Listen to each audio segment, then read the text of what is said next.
பகவானுடைய கிருப்பையில் அவருடைய 25வது தசகத்தினுடைய முதல் ஸ்லோகமே அவ்வளோ ஒரு அருமையான ஸ்லோகமாக ஆரம்பிக்கிறார். அதில் அந்த ஒரு ரசம் இருக்குது. எப்படிப்பட்ட ரசம் அப்படின்னா, ஸ்தம்பே கட்டயதோ ஹிரண்யகசிபோஹோ கர்ணௌ சமாசூர்ணயன் ஆகூர்ணஜகதண்ட குண்டகுஹரோ घोरस्तभाबुद्रवः श्रुत्वायं किल दैत्यराजहृदये पूर्वं कथाप्यश्रुतं कम्प कश्चन सम्पपात चलितोभ्यं भोज पूर्विष्टरात् அப்படின்னு தன்னோட முதல் ஸ்லோகத்தில் அவ்வளோ அழகாக அந்த பகவானுடைய ஆவிர்பவத்தை சொல்ல போகிறார். எப்படிப்பட்ட ஒரு ஆவிர்பவம் அப்படின்னா அதாவது 400 வருஷங்களுக்கு முன்னாடி குருவாயூரப்பன் 500 வருஷங்களுக்கு முன்னாடி அந்த குருவாயூரப்பனோட சந்நிதியில் ஸ்ரீமத் பாகவதத்தினுடைய கதையோட சாரமாக இந்த நாராயணியத்தை பண்ணிண்டே வரும்பொழுது இந்த ஒரு நரசிம்ம அவதாரத்தையும் இந்த பிரகலாத சரித்திரத்தையும் பகவானுக்கு முன்னாடி பட்டத்திரி பண்ணின்னு இருக்கார். அப்படின்னா அதுக்கு எப்படிப்பட்ட ஒரு சம்பாஷணை அவளுக்குள்ளே நடந்திருக்கு அப்படின்னா, ஸ்ரீ பாகவத பிரகலாத சரித்திரம் அப்படிப்பட்ட ஒரு முக்கியமான சரித்திரம். அந்த நரசிம்ம அவதாரத்தை பண்ணும் பொழுது தன்னையே மறந்து விடுறார். தன்னை மறந்து பிரத்யட்சமாக பகவானே அங்கே ஆவிர்பவிச்சதை பார்த்ததுனால அப்படிப்பட்ட அந்த ஒரு உள்ளுணர்வு உந்துதலில் தான் அவருடைய ஸ்லோகங்கள்லாம் அப்படி ஒரு அந்த வார்த்தைகளை அப்படி பிரமாதமாக போட முடிஞ்சிருக்கு அவருக்கு. அப்போ எங்கே இருக்கான்னு அப்போ என்ன ஆறுது அப்படின்னா, ஒரு பெரிய இடி இடிக்கிற சப்தம் கேட்கறதான். அப்படிப்பட்ட ஒரு பெரிய சப்தம். அந்த சப்தம் என்ன ஆறுது, எப்போ அந்த சப்தம் வருது அப்படின்னா, உன்னோட பகவான் எங்கே இருக்கான் அப்படின்னு கர்ஜிச்சு கேட்குறான் இல்லையா தன்னுடைய பையனை பார்த்து, பிரகலாதனை பார்த்து. அப்போ என்னுடைய பகவான் எங்கும் இருக்கார், என்னோட பிரபு இந்த தூணிலையும் அவர் இருக்கார், இந்த தூணில் இல்லையா அப்படின்னு அவன் எகத்தாளமாக கேட்கறதுக்கு இந்த தூணிலையும் என்னோட பிரபு காட்சி அளிக்கிறாரே, உங்களுக்கு தெரியலையா அப்பா அப்படின்னு சொல்லி பிரதட்சணம் பண்ணி நமஸ்காரம் பண்ணுறான் இல்லையா. அப்போ பண்ணும் பொழுது என்ன ஆறுது அப்படின்னா, எங்கே நான் பார்க்குறேன் அப்படின்னு சொல்லி அந்த பிரபு என்ன செய்கிறான் பார்க்குறேன்னு அப்படி கத்தி அவன் சுழட்டின உடனே ஒரு பெரிய கர்ஜனை, ஒரு பெரிய அப்படியே இந்த அண்ட பகிரண்டம், அப்படியே அண்ட லோகம் சகலம் கிடுகிடுக்கிற அளவுக்கு ஒரு பெரிய கர்ஜனை கேட்கறது. அந்த கர்ஜனையை கேட்ட உடனே என்ன ஆறுது அப்படின்னா, பிரம்மாவே தன்னோட ஸ்தானம், தன்னோட ஆசனத்திலேருந்து நழுவி கீழே விழறாராம். அப்படின்னா இது எந்த லோகம் வரைக்கும் இந்த கர்ஜனை கேட்டிருக்கு. எப்படி வராக அவதாரத்தில் அந்த பகவானுடைய ஜலம் எல்லா இடத்துலையும் அந்த வாலை சுருட்டி அடித்த உடனே அந்த ஜலம் 3 லோகங்களையும் போய் தொட்டுட்டு வந்ததுன்னு படித்தோமோ, அதே மாதிரி இங்கே ஹிரண்யகசிபுவோட காதுகளில் அப்படி பிளக்கிறதா இந்த சத்தம். இந்த சப்தத்தை கேட்டுட்டு என்ன ஆறுது அப்படின்னா, எதுக்குமே அஞ்சாத நெஞ்சம் உள்ளவன் இந்த ஹிரண்யகசிபு. அவனுக்கு பயம்னா என்னன்னே தெரியாது. அவனோட உடம்பு அப்படியே நடுங்கிறதான், பயத்தால் அப்படி நடுங்கிறதான். அண்டங்கள் எல்லாம் நடுங்கிறது. பிரம்மா தன்னோட ஆசனத்திலேருந்து கீழே நழுவுறார். இது எல்லாத்துக்கும் மேலே ஹிரண்யகசிபுவோட மனசு நடுங்கிறது. அதனால இந்த பகவானுடைய சிம்ம கர்ஜனை, ஏன்னா உள்ளேந்து இப்போ இனிமேதான் ஆவிர்பவிச்சு பொழந்துட்டு வெளியில் வரப்போகிறார். ஆனால் கர்ஜனை முதல்ல கொடுத்து. என்ன மாதிரியான கர்ஜனை? நரஹரியா இருக்கக்கூடியவர். நரனா பகுதி உடம்பும் பகுதி உடம்பு ஹரியா இருக்கிறதுனால அந்த ஹரி அப்படின்னா இந்த இடத்துல சிம்மம் அப்படிங்கிறதுனுடைய கர்ஜனை முதல்ல வெளியில வருது. அதனோட கர்ஜனையை கேட்ட உடனே அப்படியே நடுங்கிறது. அந்த நடுக்கம் இங்கே பட்டத்திரிக்கும் அதை அனுபவிக்கிறாராம் பட்டத்திரி. அப்படி பட்டத்திரி அனுபவிச்சு அதை 2வது ஸ்லோகத்தில் ரொம்ப அழகாக சுவாமியினுடைய ஆவிர்பவத்தை அனுபவிக்கிறார். दैत्ये दिक्षु विसृष्टचक्षुषिमः संरम्भिणी स्तम्भतः सम्भूतं न मृगात्मकं न मनुजाकारं वपुस्ते विभो किं किं भीषणमेतदद्भुतमिति व्युत्प्रान्तचित्ते सुरे विस्फूर्जत्तवलोग्ररोमविकसत् वर्ष्मा समाजृम्पता. அதாவது பயம்னா என்னன்னே தெரியாத ஹிரண்யகசிப்புவோட மனசு அப்படியே பயத்தால் நடுங்கிறது. ஹேவுகோ, சர்வவியாபியாக இருக்கக்கூடிய பகவானே, சகல திக்குலையும் உன்னுடைய அப்படியே கண்ணை செலுத்தி பார்க்குறார். மகாசம்பிரமணி மிகுந்த அப்படியே அந்த இடமெல்லாம் பரபரப்பாக ஆயிடுறது. என்ன ஆறுது அப்படின்னா, ந மிருகாத்மகம் ந மனுஜாகாரம் அப்படின்னா மிருக வடிவமும் இல்லை மனுஷ வடிவமும் இல்லாத ஒரு உருவத்தை எடுத்துக்கிறார் தங்களுடைய சரீரம். என்ன ஆறுது அப்படின்னா, ஸ்தம்பே அப்படின்னா அந்த தூண்லேருந்து அப்படியே பொழந்து வெளியில் வருது அவ்வளோ பெரிய ஒரு உருவம். அது என்ன அப்படின்னா, அந்த அசுரனை அழிக்கக்கூடிய அந்த உருவம் என்ன ஆறுது அப்படின்னா, அந்த பயங்கர சத்தம் பல திக்குகளுக்கும் கேட்கறதாம். அப்படி கேட்கும் பொழுது என்ன ஆறுது, இந்த ஸ்ரீமன் நாராயணன் பிரகலாதன் இந்த தூண்லையும் பிரபு இருக்கார் அப்படின்னு சொன்னதை கேட்ட உடனே ஹிரண்யகசிப்பு ஒரு பரிகசிக்கிறான் இல்லையா. ஆனால் கருணாமூர்த்தியான பகவான் தன்னுடைய பக்த சிரோன்மணி, தன்னுடைய பக்த குழந்தை அந்த பிரகலாதனுடைய வார்த்தையை சத்தியம் பண்ணுறதுக்காக அந்த தூணிலேருந்து ஆவிர்பவிக்கிறார் அப்படிங்கிறது நம்மளுடைய பாகவதமும் ரொம்ப அழகாக சொல்கிறது.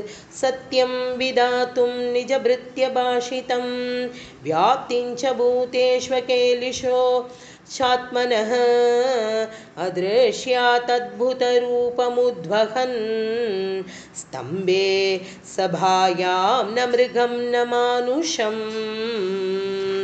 அத்புதம், அருமையான ஒரு ரூபம், அதி அத்புதமான ரூபம் அப்படிங்கிறத சுகர் நரசிம்ம அவதாரத்தை ரொம்ப அழகாக வர்ணிக்கிறார்.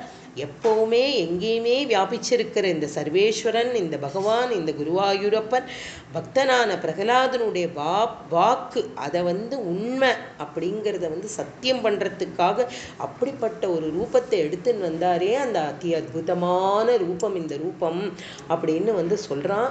அப்போ என்ன ஆறுது அப்படின்னா, அந்த பிரம்மாண்டமான சபையில் உள்ள அந்த ரத்னமயமான உருவம் இவ்வளவு நாளாக இந்த தூணுக்குள்ளே இருந்திருக்கா அப்படின்னு அவனுக்கு ஆச்சரியமாக இருக்குது.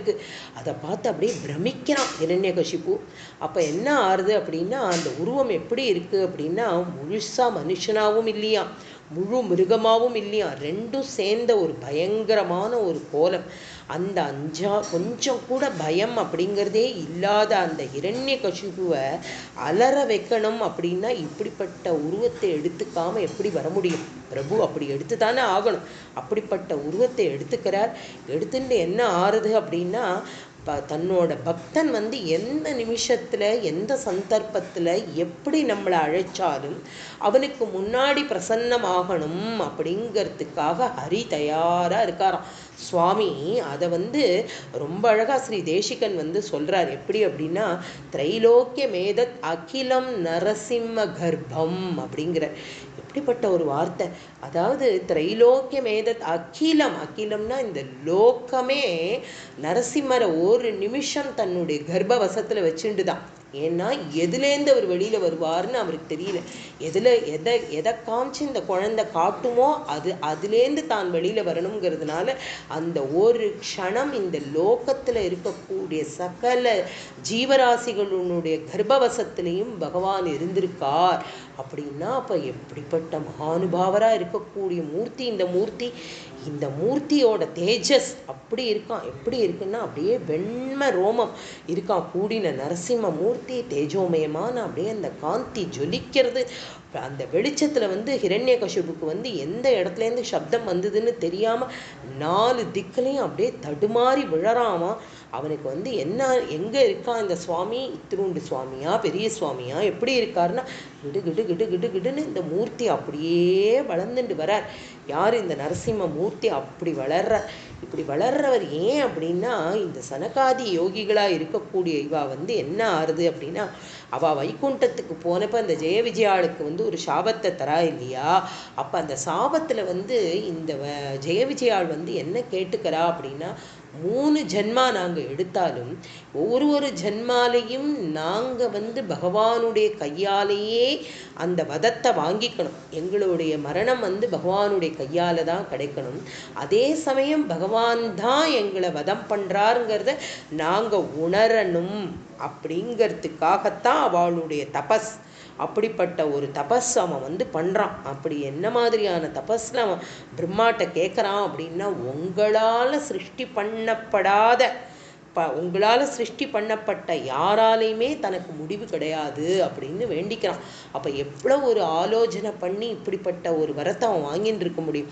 அப்போ என்ன ஆச்சு, இந்த இடத்துல பகவான் வரார்.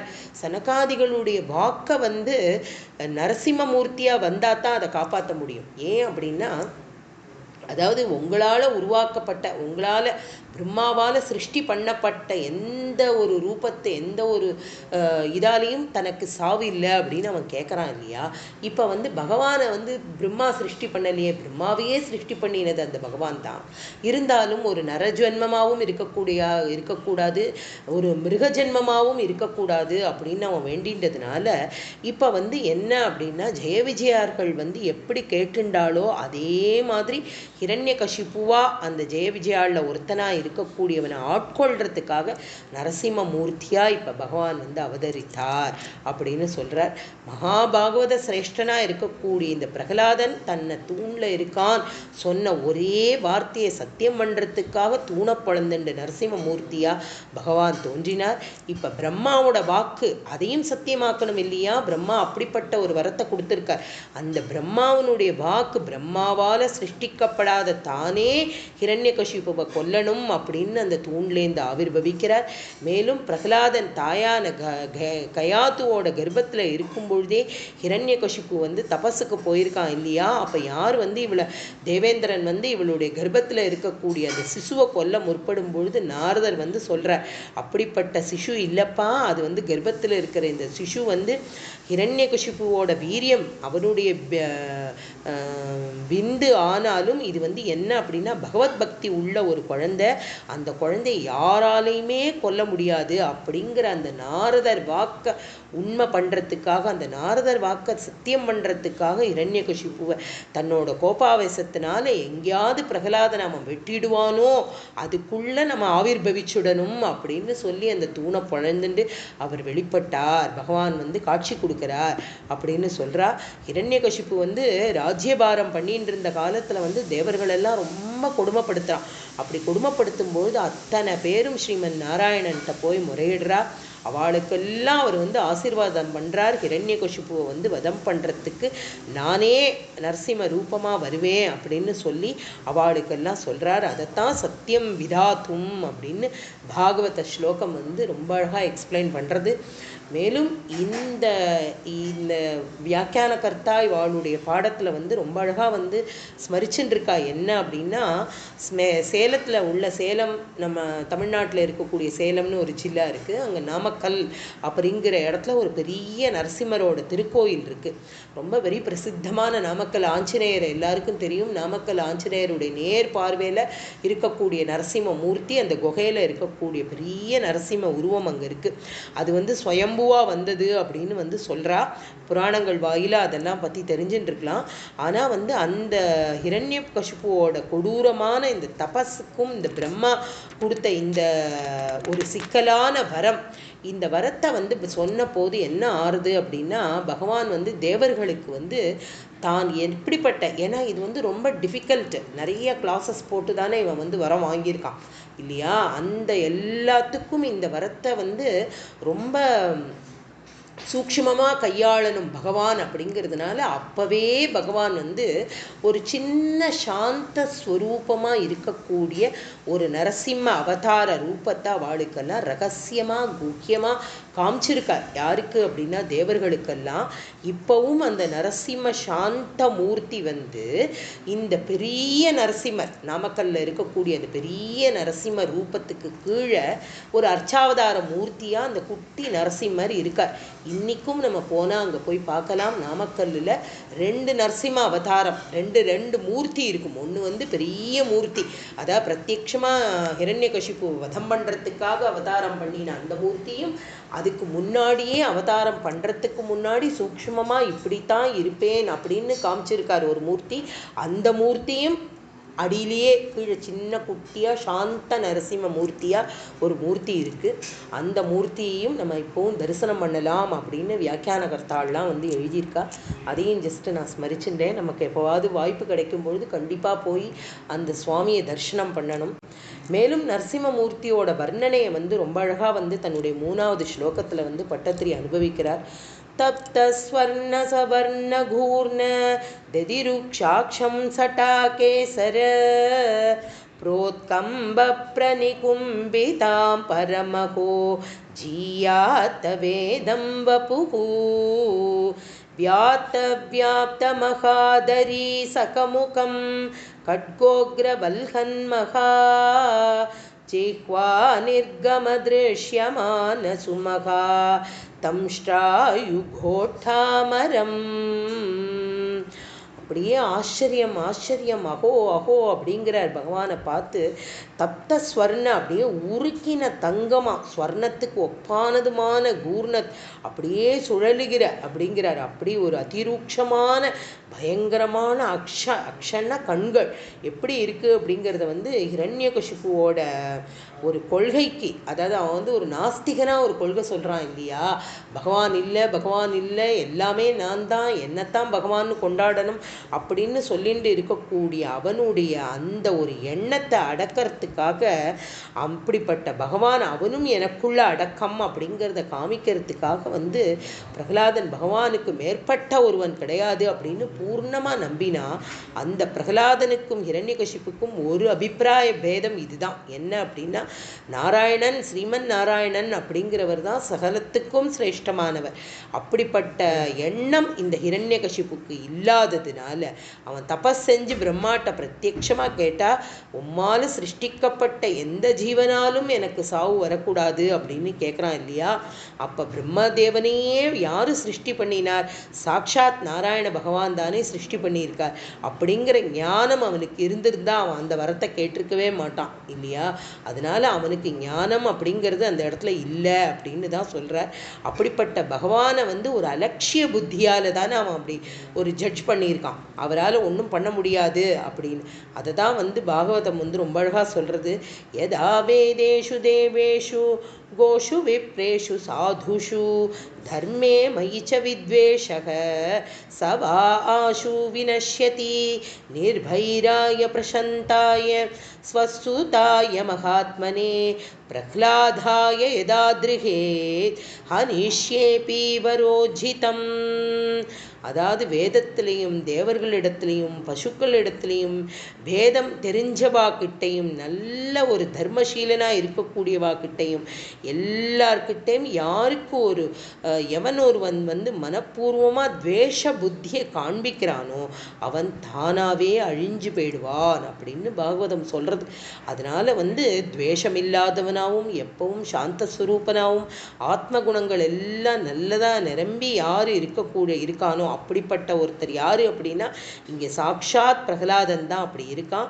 பட் அவனுக்கு விரோதமாக யார் இருக்கான் அப்படின்னா ஹிரண்யகசிப்பு இருந்து அவனையே துன்புறுத்துறான். அதனால வந்து அவன் எவ்வளவுதான் வரங்கள் வாங்கியிருந்தாலும் அவனுக்கு வந்து மரணம் அப்படிங்கிறது வந்து நிச்சயம் அப்படின்னு வந்து பாகவதம் ரொம்ப அழகாக சொல்கிறது. மேலும் பாகவதத்தில் வந்து என்ன சொல்கிறார் அப்படின்னா, பகவான் தேவர்களை பார்த்து சொல்கிறார் என்ன அப்படின்னா, ஹிரண்யகசிப்புவோட அட்டகாசத்தெல்லாம் பார்த்து பயந்து எல்லாரும் அவர்கிட்ட வந்து தோத்திரம் பண்ணுறா இல்லையா. அப்போ வந்து பிரம்மதேவன் கொடுத்த வரங்களுக்கு உட்படாத ஒரு உருவத்தோட தோன்றணுமே அப்படின்னு ஹிரண்யகசிப்புவை நான் வதம் பண்ணுறேன் அப்படின்னு தேவர்களுக்கு வாக்கு கொடுக்குறேன். அதைத்தான் இப்போ நாராயண பட்டத்திரி வந்து ரொம்ப அழகாக நரசிம்ம மூர்த்தியை அப்படியே குருவாயூரப்பனே நரசிம்ம மூர்த்தியாக பாவனை பண்ணி இந்த ஸ்லோகத்தில் சொல்கிறார். எப்படி அப்படின்னா, பக்தனான இந்த பிரகலாதனுக்கு வந்து ஆவிர்பவித்த நரசிம்ம மூர்த்தி எப்படி இருந்தார் அப்படிங்கிறத வந்து அப்படி ஒரு மனசு உருகி உருகி உருகி அப்படி ஒரு ஸ்தோத்திரம் பண்ணுறார். எப்படி அப்படின்னா இந்த குருவாயூர் க்ஷேத்திரம் எப்படி எப்படி சொல்கிறது, அது வந்து மந்திரங்களாலேயும் இந்த மாதிரி பகவத் சாநித்தியத்தாலேயும் அப்படியே விதிப்படி பூஜை பண்ணி பண்ணி பக்தர்களை பரவசப்படுத்துறதுக்காக மாத்திரமே ஒரு பிரத்யக்ஷ தெய்வம் எது அப்படின்னா சாக்ஷாத் குருவாயூரப்பன் தான்.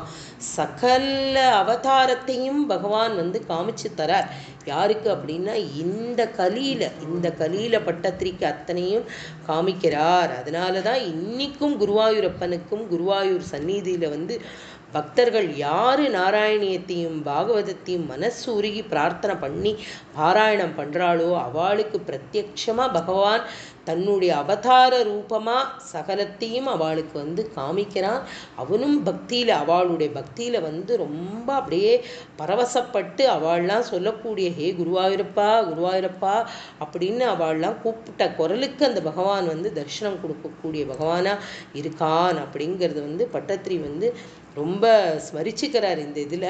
மேலும் வந்து இப்படிப்பட்டவர் வந்து நரசிம்மமூர்த்தியை வந்து நேரில் பார்க்குற மாதிரி வந்து வர்ணனை பண்ணுறார். பாகவத சிரோன்மணியாக இருக்கக்கூடிய பிரகலாத நரசிம்மமூர்த்தியை நேரில் பார்த்து எப்படி பரவசமாயிருப்பான் அப்படிங்கிறது வந்து இந்த ஒரு ஸ்லோகத்துலேருந்தே தெரியறது. என்ன அப்படின்னா அப்படிப்பட்ட ஒரு கீதாச்சாரியனாக இருக்கக்கூடிய ये यथा मां प्रपद्यन्ते तां तदैव भजाम्यहम्. அதாவது பகவான் கீதையில் வந்து எப்படிப்பட்ட ஒரு வார்த்தையை சொல்கிறார் அப்படின்னா, பகவானை நம்ம எப்படி நினைக்கிறோமோ பகவான் அப்படியே அவனை வந்து அனுகிரகிக்கிறார் அப்படிங்கிறான். ஹிரண்யகசிப்பு வந்து நல்ல முறையில் பகவானை சாந்தமாக பஜனை பண்ணியிருந்தான் பஜிச்சிருந்தான் அப்படின்னா சாந்தஸ்வரூபியாக பகவான் அவனுக்கு கண் முன்னாடி ஆவிர்பவிச்சு அவனை வந்து ஆட்கொண்டிருப்பார். ஆனால் அவன் சதா சர்வ காலமும் துவேஷ மனப்பான்மை துவேஷ புத்தி மனசு போன போக்கிலெல்லாம் அவரை வந்து நிந்தனை பண்ணி அவனுக்கு பகவானை வந்து ரொம்ப அப்படி உக்ரத்தை கிளப்பி கிளப்பி கிளப்பி அப்படிப்பட்ட ஒரு துவேஷத்தை காமிச்சதுனால பகவான் அப்படி ஒரு உக்ரமூர்த்தியாக அப்படி ஹிரண்யகசிப்புக்கு வந்து அவனுக்கு ஒரு எதிரியாக வந்து அவர் வந்து தன்னுடைய இதை வந்து பிரசன்னத்தை தன்னுடைய ஆவிர்பவத்தை வந்து அப்படி காமிக்கிறார் அப்படின்னு சொல்கிறார். அதனால வந்து பகவான் வந்து இதில் வந்து பிரகலாதனுடைய ஸ்துதி வந்து ரொம்ப பிரசித்தி. 5 பஞ்ச ஸ்துதி இருக்குது நம்மளுடைய பாகவதத்தில். பிரகலாதன் பகவானை பார்த்து ஸ்துதி பண்ணுறான். 42 ஸ்லோகங்களில் வந்து ஸ்துதி பண்ணுறான். ரொம்ப அருமையான ஸ்துதி. பாகவதம் படிச்சுன்னு இருக்கோம் நம்ம. பாகவதத்திலேயே அந்த ஸ்துதியும் நம்ம வந்து ஸ்மரிக்கலாம் நேரம் கிடைக்கும் பொழுது. அப்படிப்பட்ட ஸ்துதி பண்ணுறான். எப்போ அப்படின்னா இதுக்கப்புறமா பண்ண போகிறான். நரசிம்மமூர்த்தியை பார்த்து பிரகலாதன் வந்து அந்த தன்னோட பகவானை பார்த்து அப்படி ஒரு ஸ்துதியை கொடுக்க போகிறான். उत्सर्बत्वलिभङ्गभीषणहनुं ह्रस्वस्तवीयस्तर ग्रीवं पीवरदोषतोद्घतनक क्रूरांशुधूरोल्पनं व्योमोलङ्गिगनागनोपमगन प्रध्वाननिर्धावित स्पर्धालुप्रकरं नमामि भवतस्तन्नार सिंहं वपुः. स्पर्धालुप्रकरं नमामि भवतस्तन्नार सिंहं वपुः. அப்படிப்பட்ட இந்த நரசிம்ம மூர்த்தியை வந்து பகவான் வந்து பட்டத்திரி வந்து அப்படி அனுபவித்து அவருக்கு வந்து ஒரு நமஸ்காரத்தை பண்ணிக்கிறார். அப்படி ஒரு நமஸ்கார ஸ்லோகமாக இதை வந்து பண்ணியிருக்கார். எப்படி அப்படின்னா நரசிம்மமூர்த்தியோட இந்த கோரமான உருவத்தை வந்து ரொம்ப தத்ரூபமாக வர்ணிக்கிறார். எப்படி இருக்குது அப்படின்னா அந்த மூர்த்தி வந்து தன்னோட வாயை திறக்கறச்சே என்ன ஆறுது அப்படின்னா அந்த கன்னத்தில் இருக்கக்கூடிய மடிப்பு அதில் வந்து அப்படியே அதுவும் அந்த மோவாக்கட்டைன்னா அந்த சிம்ம முகத்தோடு இருக்கார் இல்லையா, அதில் இருக்கக்கூடிய அந்த தசைகளோட அசைவு அதெல்லாம் எப்படி இருக்குது அப்படின்னா மூர்த்தி வந்து குட்டையாக பருத்த கழுத்து கைகள் எல்லாம் பெரிய பெரிய நகங்கள் இருக்குது. அதெல்லாம் அப்படியே பிரகாசமாக இருக்கா. அப்படியே அதை வந்து கணோபம கண பிரத்வான நிர்தாவித ஸ்பர்தாலு பிரகரம் அப்படிங்கிற, அதாவது இடிமுழக்கம் மாதிரி அப்படியே தன்னுடைய சிம்மநாதத்தை வர்ணனை பண்ணும்பொழுது எப்படி ஒரு சப்தத்தை கொடுக்கறதோ அப்படி அவருடைய உக்ர இந்த சிம்ம உருவத்தை அவர் வர்ணனை பண்ணும்பொழுது அது நம்ம கண்ணு முன்னாடி அப்படியே பிரத்யக்ஷமாக அந்த நரஹரி ரூபத்தை கண்ணு முன்னாடி கொண்டு வந்து காட்டுறார். எப்படி சொல்கிறார் அப்படின்னா, கர்ஜிக்கும் பொழுது அந்த சத்தம் என்ன ஆறுது அப்படின்னா அவருடைய கன்னத்தில் உள்ள மடிப்பு சதையெல்லாம் அப்படியே துடிக்கிறதாம். அதாவது ஆடுறது. ஹ்ரஸ்வ அப்படின்னா குட்டையாக இருக்கார் அப்படின்னாலும் அவர் அதாவது குறுக்கில் பெருத்து அப்படின்னு சொல்லுவார் இல்லையா, அதாவது அகலமான ஒரு உடம்பும் கிரீவம் கழுத்து, அந்த கழுத்து பெருத்ததாக இருக்குது. அதில் என்ன அப்படின்னா அவருடைய கரங்களில் என்ன அப்படின்னா உத்கத்தை வெளிவந்த நகங்கள்லாம் அப்படியே குரூராம்சு கொடூரமான காந்தியில் அப்படியே பயங்கரமாக அப்படியே ஜொலிக்கிறது. ஆகாயத்தில் சஞ்சரிச்சுன்னு இருக்கிற கனோபம அப்படி நீருண்ட மேகங்களுக்கு ஒப்பா அவருடைய கனப்பிரத்வான உரத்த நாதம் அப்படின்னா அந்த கர்ஜனை, அப்படிப்பட்ட ஒரு கர்ஜனை தெரியறது. நிர்தாவித அப்படின்னா ஸ்பர்தாலு பிரச்சுரம், அப்படிப்பட்ட சத்ருக்களோட கூட்டத்தை அப்படியே அடக்கக்கூடிய ஒரு சக்தி பவதக தங்கள்கிட்ட இருக்கே அப்படின்னு அப்படிப்பட்ட அந்த நரசிம்ம ரூபத்தை நமாமி நமாமி நமாமி நான் நமஸ்கரிக்கிறேன் அப்படின்னு சொல்லி அந்த அப்படியே நம்பூதிரி அப்படி நடுங்கிறார். அதை பார்த்து பட்டத்திரி அப்படிப்பட்ட ஒரு பிரத்யக்ஷ மூர்த்தியை நடுங்கி அப்படியே நமஸ்காரம் பண்ணி பார்க்குறார். இனிமேதான் ஹிரண்யகசிப்புவை கொல்ல போகிறார் நம்மளுடைய நரசிம்மர் அவதாரத்தில். இனிமேல் ஹிரண்யகசிப்பு எப்படி பட்ட நரசிம்மரை எதிர்க்கிறான், அவர் என்ன பண்ண போகிறார் அப்படிங்கிற என்ன ஒரு ஹிரண்யகசிப்புவோட வதம் எப்படி இருக்குது அப்படிங்கிறத தன்னுடைய 5வது ஸ்லோகத்திலேருந்து ரொம்ப அழகாக பட்டத்திரி ஸ்மரிக்கிறார். ஸ்ரீபதியான ஸ்ரீ குருவாயூரப்பனோட பரம கிருப்பையில் 25வது தசகத்தில் 4 ஸ்லோகம் வரைக்கும் பார்த்தோம். எப்படி ஸ்ரீ நரசிம்ம மூர்த்தி அவோட ஆவிர்பவம் எப்படி இருந்தது, பகவான் பிரகலாதனுக்காக தன்னோட பக்தனுடைய பக்திக்கு மெச்சி அவனுடைய ஒரு நம்பிக்கைக்கு பாத்திரமாக பகவான் எப்படி காட்சி கொடுக்குறார் அப்படிங்கிற வரைக்கும் நேற்றுக்கு பார்த்தோம். இப்போ ஹிரண்யகசிப்புக்கு எய்தாப்பில் அந்த தூணை பொழந்துண்டு பகவான் நிற்கிறார். எப்படிப்பட்ட ஒரு ரூபத்தில் இருந்தார் அப்படிங்கிறத பட்டத்திரி ரொம்ப அழகாக நேற்றுக்கு எக்ஸ்பிளைன் பண்ணினார். மேலும் நரசிம்மமூர்த்தியை பட்டத்திரி நமஸ்காரம் பண்ணுறார் 4வது ஸ்லோகத்தில். அப்படிப்பட்ட 24வது தசகத்தில் 10வது ஸ்லோகத்தில் ஆவிர்பவமான அந்த பகவானை பார்த்து அதுக்கு மேலே தன்னால் சொல்ல முடியலையேன்னு சொல்லி வருத்தப்பட்டுட்டு அந்த ஒரு பாவத்தையும் அந்த பக்தியும் எனக்கு மேலே மேலே கொடுக்கணும் அப்படின்னு பகவான்கிட்ட பிரார்த்தனை பண்ணின்றதுக்கு அப்புறம்தான் 25வது தசகமே அவரால் எழுத முடியறது. தொண்டையெல்லாம் கத்கதமாறுது, அவருக்கு கண்ணுலேருந்து தாரதாரியாக ஜலம் பெருகிறது. பிரத்யக்ஷமாக குருவாயூரப்பன் கோவிலில் குருவாயூரில் சுவாமி தனக்கு முன்னாடி இந்த ஒரு ரூபத்தை காமிச்சு கொடுத்துருக்கார் அப்படிங்கிறது சத்தியம். அந்த சத்தியத்தை உணர்ந்து அவருடைய மற்ற ஸ்லோகங்கள் எல்லாம் பிரத்யக்ஷமாக பகவானுக்கு எய்த்தாப்பிலேயே அதை பண்ணின ஒரு அனுபவத்தை நம்மளால் கண்டிப்பாக அனுபவிக்க முடியறது. அப்படிப்பட்ட ஒரு கட்டத்தில் இப்போ ஹிரண்யகசிப்பு என்ன பண்ணுறான் அப்படிங்கிறத பார்க்கலாம் 5வது ஸ்லோகத்தில். நூனம் விஷ்ணுரயம் நிஹன்யமுமிதி பிராம்யத்கதாபீஷணம் தைத்யேந்திரம் சமுபாத்ரவந்தமத்ருதா வீரோ தோர்பியாம் பிருதோபியாமமும் வீரோ நிர்கலிதோதகட்கஃபலகே गृह्णन् विचित्रश्रमान् व्यावृण्वन् पुनरापपादभुवन क्रासोद्यतं त्वामहो. அதாவது பாதி உடம்பு வந்து மனுஷ உடம்பாகவும் பாதி வந்து சிம்மத்தினோட ஒரு உருவமாகவும் அப்படிப்பட்ட ஒரு விசித்திரமான இந்த ஸ்வரூபத்தை பார்த்த உடனேயே தெரிஞ்சு விடுறது ஹிரண்யகசிப்புக்கு என்ன அப்படின்னா, இந்த ஒரு மாயாவியான வேஷத்தை யார் போட்டுண்டு வர முடியும் அப்படின்னா சாட்சாத் மகாவிஷ்ணுவால தான் அதை பண்ண முடியும் அப்படின்னு அவனுக்கு நன்னா தெரிஞ்சு விடுறது. அப்புறம் மேலும் வந்து அவன் வந்து தபஸ் பண்ணினப்ப வந்து பிரம்மா பிரத்யக்ஷமான பொழுது என்ன பண்ணுறான் அப்படின்னா, தனக்கு இன்னார்கிட்டேந்து சாவு வரக்கூடாது அப்படிங்கிறதுல வந்து ரொம்ப அழகான அந்த கிளாக்ஸ் கரெக்டாக போடுறான் இல்லையா ஹிரண்யகசிப்பு. அதனால வந்து அப்படிப்பட்ட அவன் போட்ட எந்த ஒரு பாயிண்ட்டுமே கிளாரிஃபை அதில் வந்துமே சிக்காத ஒரு உருவத்தை இப்போ பார்க்குறான். அப்படிப்பட்ட ஒரு அகப்படாத ஒரு వ్యక్తిயை காட்சி அளிக்கிறார் இப்போ நரசிம்மமூர்த்தி. இப்போ மகா புத்திசாலியான இந்த ஹிரண்யகசிப்புக்கு உடனே தெரிஞ்சு விடுறது இந்த விசித்திர மூர்த்தி யாரு அப்படின்னா, கபட்ட நாட்டகத்திலெல்லாம் சூத்திரதாரியாக இருக்கக்கூடிய சாக்ஷாத் நாராயணன் தான் அப்படின்னு அவனுக்கு நன்னா புரியுறது. அது பாகவதம் ரொம்ப அழகாக சொல்கிறது. प्रायेण मेयं हरिणोरुमायिना वद स्मृतानेन समुद्यतेन किम्.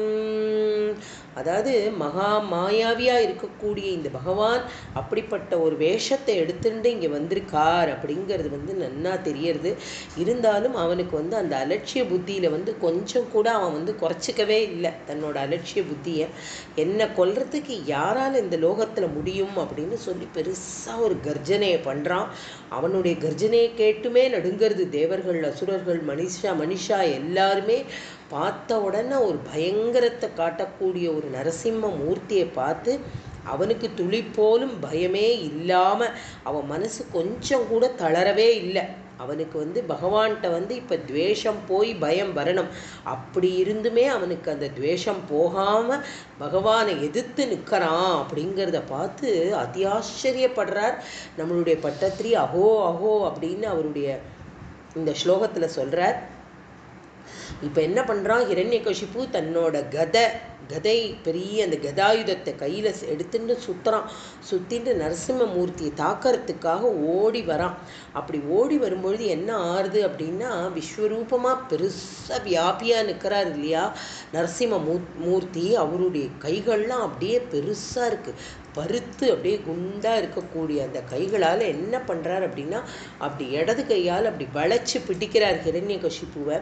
இரும்பு பிடியால் பிடிச்ச மாதிரி இருக்கான். அப்படி இருந்தும் அவன் என்ன பண்ணுறான் அப்படின்னா, அந்த பிடியிலேருந்து நழுவிடுறான். அழகாக நழுவி திரும்பி ஓடுறான். அங்கேயே அந்த சபையிலேயே ஓடி ஓடி இவரை விரட்டுறான்.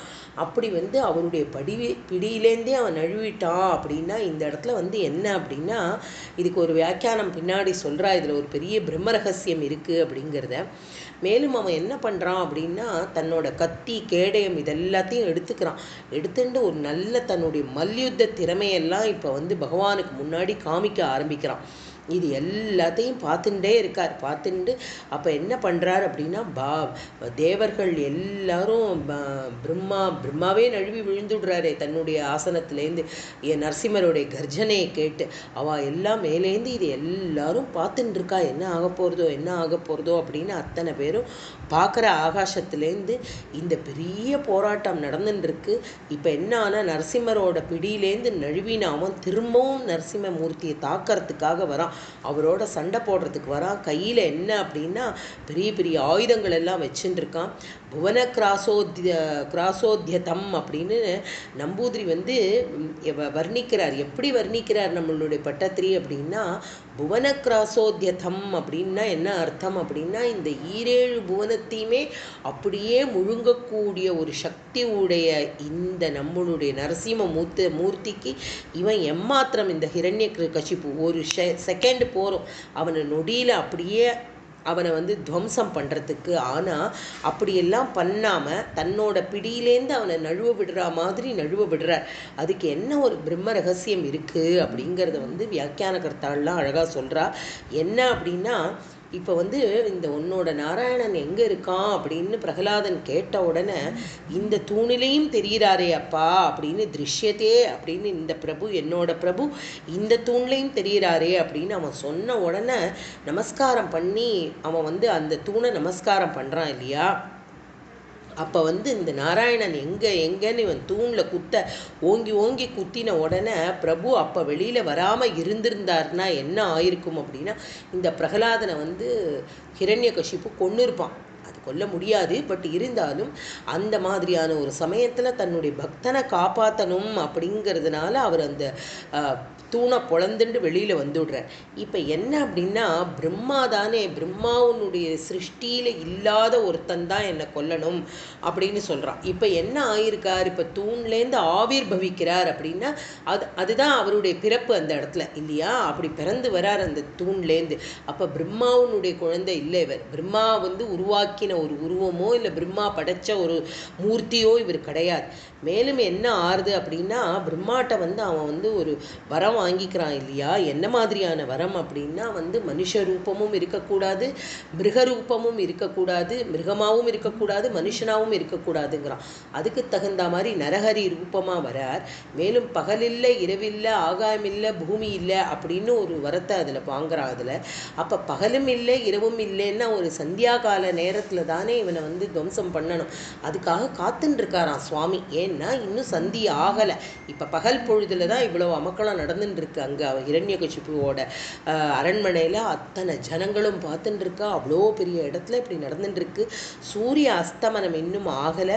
அதனால பகலும் இல்லை இரவும் இல்லைன்னு சொன்ன அந்த வரத்துக்காக பகவான் காத்துண்டு அந்த ஒரு சமயத்தில் வந்து அவனுக்கு ஒரு சான்ஸ் கொடுக்குறார். அவனுடைய என்ன மாதிரியான ஒரு விளையாட்டு அவன் விளையாடுறான், ஒரு அசுர விளையாட்டு எப்படி இருக்குது அப்படின்னு அதை ரசிக்கிறாராம் பகவான். அப்படி பார்த்து அவன் என்ன பண்ணுறான் அப்படின்னு அந்த இடத்துல வந்து இதில் வந்து என்ன ஒரு காரியம் சொல்லணும் அப்படின்னா, எஜமானாக இருக்கக்கூடிய பகவான் வந்து தன்னுடைய சிப்பந்தின்னா தன்னுடைய காரியஸ்தனாக இருக்கக்கூடிய பிரம்மாவுக்கு படைக்கும் தொழிலையே நீ பண்ணலாம் அப்படின்னு ஒரு அவருக்கு வந்து ஒரு இது கொடுத்துருக்கார், வரம் கொடுத்து அவரை வந்து பண்ண வைக்கிறார் இல்லையா.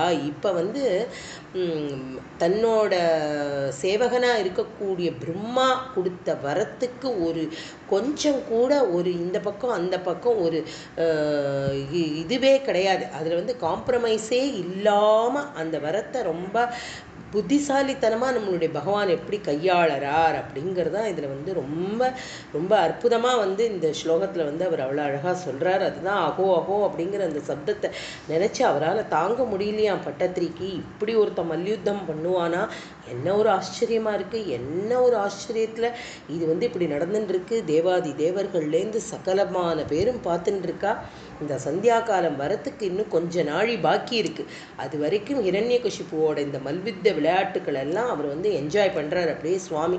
இப்போ என்ன ஆகுது அப்படின்னா, ஹிரண்யகசிப்புவும் ஹிரண்யாக்ஷனும் அசுர ஜென்மம் எடுத்தவா இல்லையா. இவாளுக்கு மேலும் நல்ல கதியை பகவான் கொடுக்கணும். அப்படித்தானே அவள் வந்து வரத்துக்கு வாங்கிக்கிறாள் இல்லையா. எத்தனை ஜென்மா 3 ஜென்மாவானாலும் பகவானுடைய கையால் தான் தங்களுடைய இது பகவான் தான் புரிஞ்சுண்டு எங்களுடைய இறப்பு இருக்கணும் அப்படின்னு அவள் வந்து அவள் வாங்கிக்கிறா இல்லையா. அதனால பகவான் வந்து இப்போ வந்து கர்மவசத்தால் அவன் பரம விரோதியாக இருந்தாலும் ஹிரண்யகசிப்புவோட மல்யுத்த திறமையெல்லாம் பார்க்கணுன்னு பகவானுக்கு அப்படி ஒரு ஆசையாம். அதனால தான் பகவான் ஒரு 2 நிமிஷம் முன்னாடியே வந்துடுறார். வந்து இப்போ பார்த்துட்டு இருக்கார், அவனுடைய விளையாட்டெல்லாம் பார்த்துட்டு இருக்கார் அப்படின்னு வந்து பட்டத்திரி ரொம்ப அழகாக வந்து ரசித்து அந்த ஸ்லோகத்தை வந்து அழகாக எழுதியிருக்கார். மேலும் 6வது ஸ்லோகத்தில் என்ன பண்ணுறார், எப்படி வதம் பண்ண போகிறார் அப்படிங்கிறத வந்து பட்டத்திரி வந்து பிரத்யக்ஷமாக ஹிரண்யகசிப்புடைய வதத்தை நேரில் ஒருத்தர் பார்த்தா என்ன ஒரு பாவம் கொப்பளிக்குமோ அப்படிப்பட்ட ஒரு பாவத்தில் இதை எழுதியிருக்கார். பிராம்யந்தம் திதிஜாதமம் புனரபி प्रोद्गृह्य दोर्भ्यां जवात् द्वारे दोरुयुगे निपात्य नगरान् व्युत्काय वक्षो भुविः निर्भिन्दन्नतिगर्भनिर्भरकळत् रक्ताम्बुभक्तोत्सवम् पायं पायमुदैरयो बहुजगत् संहारि सिंहारवान् பிராம்யந்தம் திதிஜாத்தமம். அதாவது திதிஜாத்தமம் அப்படின்ற ஒரு வார்த்தையை வந்து போடுற. என்ன அப்படின்னா ரொம்ப மானவனா இந்த ஹிரண்யகசிப்பு அசுரர்கள்லேயே ரொம்ப மோசமான அசுரன். அசுரர்களுக்கு உள்ள புத்தியிலேயே ரொம்ப இன்னும் கீழ்த்தரமான ஒரு புத்தி உடையவன் இந்த ஹிரண்யகசிப்பு அப்படின்னு அப்படி வெறுப்பாக வந்து எழுதுறார் இந்த இடத்துல பட்டத்திரி. பிராமியந்தம் அசுரர்களுக்கெல்லாம் கீழ்த்தரமான இந்த ஹிரண்யகசிப்பு வந்து என்ன பண்ணுறான் அப்படின்னா பிராமியந்தம் திரும்பவும் வந்து அப்படியே சுத்துறானா கையில் அந்த ஆயுதங்கள் எல்லாம் வச்சுட்டு இந்த பகவானை அடிக்கிறதுக்காக சுத்துறான். அப்போ என்ன பண்ணுறார் பகவான் அப்படின்னா ரொம்ப அழகாக வந்து புனரப்பி மறுபடியும் வந்து தோர்பியாம் தன்னுடைய கைகள்னால ஜவாத் அப்படிங்கிறார் வேகமாக அப்படி சுருட்டி எடுக்கிறாராம் சுவாமி. எடுத்து புரோத்கிருஹிய தூக்கி எடுத்து அதை என்ன பண்ணுறாரு அப்படின்னா நேராக அந்த உருவம் யார் ஹிரண்யகசிப்பு அவனும் அவ்வளோ பராக்கிரமசாலி அப்படிப்பட்ட ஒரு வீரன் அவனை வந்து அப்படியே தூக்கிண்டு வந்து என்ன பண்ணுறாரு அப்படின்னா அந்த ராஜ்ய சபையோட வாசற்படியில் கொண்டு வந்து உட்கார்ந்துன்றார். உட்கார்ந்துட்டு என்ன பண்ணுறாரு அப்படின்னா ஊரு யுகே தன்னோட 2 தொடைகள்லையும் ஏன்னா அவன் என்ன ஒரு வரம் வாங்கிட்டு இருக்கான் அப்படின்னா ஆகாசத்துலேயும் இல்லை பூமியிலையும் இல்லை அப்படிங்கிறார். தரையில் போட்டு அவனை கிழிக்க முடியாது. அதனால தன்னுடைய தொடையில வந்து போட்டு வச்சுக்கிறார். போட்டுட்டு தன்னுடைய உயிருள்ள எந்த ஒரு ஆயுதத்தாலையும் உயிரில்லாத ஆயுதத்தாலேயாக தான் அவனை வந்து கொலை பண்ணணும்னு ஒரு வரத்தை வாங்கிக்கிறான் இல்லையா. அதனால தன்னுடைய கைகளில் இருக்கக்கூடிய கூர்மையான நகங்கள், அதாவது இந்த நகத்தை வெட்டினா நமக்கு வந்து வலி தெரியாது, நகத்தை வெட்டினா வலி தெரியாது, ஆனால் வெட்ட வெட்ட நகம் வளரக்கூடியது. ஸோ அதை உயிருள்ள பொருளாகவும் வச்சுக்கலாம் உயிரற்ற பொருளாகவும் வச்சுக்கலாம். ஸோ அந்த மாதிரியான ஒரு அந்த நகத்தையே வந்து ஒரு பெரிய ஆயுதமாக வச்சுண்டு அவனோட மார்பு அதாவது வக்ஷோபுவி அப்படிங்கிற அவனுடைய மார்பு பிரதேசத்தில் வச்சு அதை குத்தி அப்படியே கிழிக்கிறாராம். அப்படியே நாரா கிழிக்கிறார் அந்த நிர்பிந்தன் அப்படிங்கிறார். அதிகர்ப்ப நிர்பரகள திரக்தாம்பு அப்படியே அவனுடைய வயிறு வரைக்கும் அந்த நகத்தால் அப்படியே கிழிக்கிறார். உள்ளே இருக்கிற சத ரத்தம் நாளங்கள் எல்லாம் அப்படியே பொங்கி பொங்கி பொங்கி அப்படியே ரத்த ஜலம் ஓடுறதாம். பத்தோத்சவம் மிகுந்த அதிவேகமாக அப்படி வேகமாக வரக்கூடிய அந்த ஜலத்தை என்ன பண்ணுறார் அப்படின்னா பத்தோத்சவம் அப்படின்னா ரொம்ப அதி உற்சாகமாயிடுறது அவருக்கு.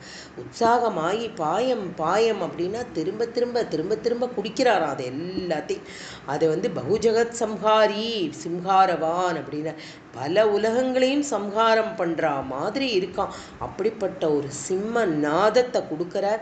உதரைய அப்படி பண்ணினேலாமே அப்படின்னு குருவாயூரப்பனை பார்த்து நம்மளுடைய பட்டத்திரி கேட்குறார்.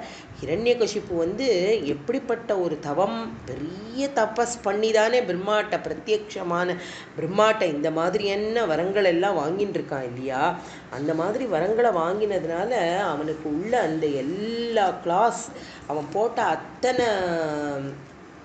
இதையும் வந்து கொஞ்சம் கூட வீட்டுக்குள்ளேயோ, அதாவது உயிருள்ள வஸ்து உயிரில்லாத வஸ்து எதாலையும் தனக்கு சாவு வரக்கூடாது, வீட்டுக்குள்ளேயோ வீட்டுக்கு வெளியிலேயோ இருக்கக்கூடாது அப்படின்னு அவன் வந்து வாங்கிட்டு இருக்கான். அதனால வந்து பிரம்மா கொடுத்த வாக்கு ஒன்று கூட பொய்யாகாதபடி பகவான் வந்து ஹிரண்யகசிப்புவை அப்படி பியூட்டிஃபுல்லாக வதம் பண்ணுறார் அப்படிங்கிறத வந்து சொல்கிறார். அந்த மாதிரியான ஒரு உருவத்தை எடுத்துட்டு இருக்கார். அப்படிப்பட்ட உருவத்தை எடுத்துட்டு ஸ்ரீமத் நாராயணனா நரசிம்மமூர்த்தியா தூண்லேருந்து அவதாரம் பண்ணுறார், ஆவிர்பவிக்கிறார்.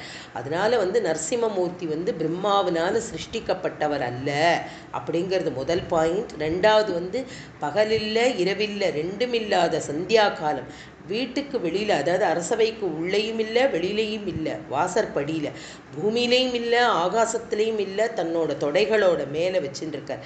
இருத்துண்டு ஹிரண்யகசிபை வந்து வதம் பண்ணுறார். நகத்தை வந்து வெட்டினா முன்னாடி சொன்னேனே அதே மாதிரி அதுக்கு வெட்டும்போது உணர்ச்சி இல்லை, ஆனால் நகமுக்கு உயிர் உண்டு, அது வளரக்கூடிய ஒரு பொருள். அதனால நகத்தினால ஹிரண்யகசிபுவோட மார்பு அப்படியே பிளக்கிறார். பிளந்து வந்து பிரம்மா கொடுத்த அத்தனை வரங்களுக்கும் ஒரு துளி போலும் பேதம் இல்லாமல் அதுக்கு எந்த ஹானியும் இல்லாமல் பகவான் ஹிரண்யகசிபுவை சம்ஹாரம் பண்ணுறார். அப்புறம் வந்து இதுலேருந்து நம்ம வந்து ஒரு பெரிய படிப்பினை என்ன தெரிஞ்சுக்கணும் அப்படின்னா, இது வந்து அறிவு பலத்தால் மாத்திரம் ஒருத்தனுக்கு வந்து மேன்மை அப்படிங்கிறது கிடையாது.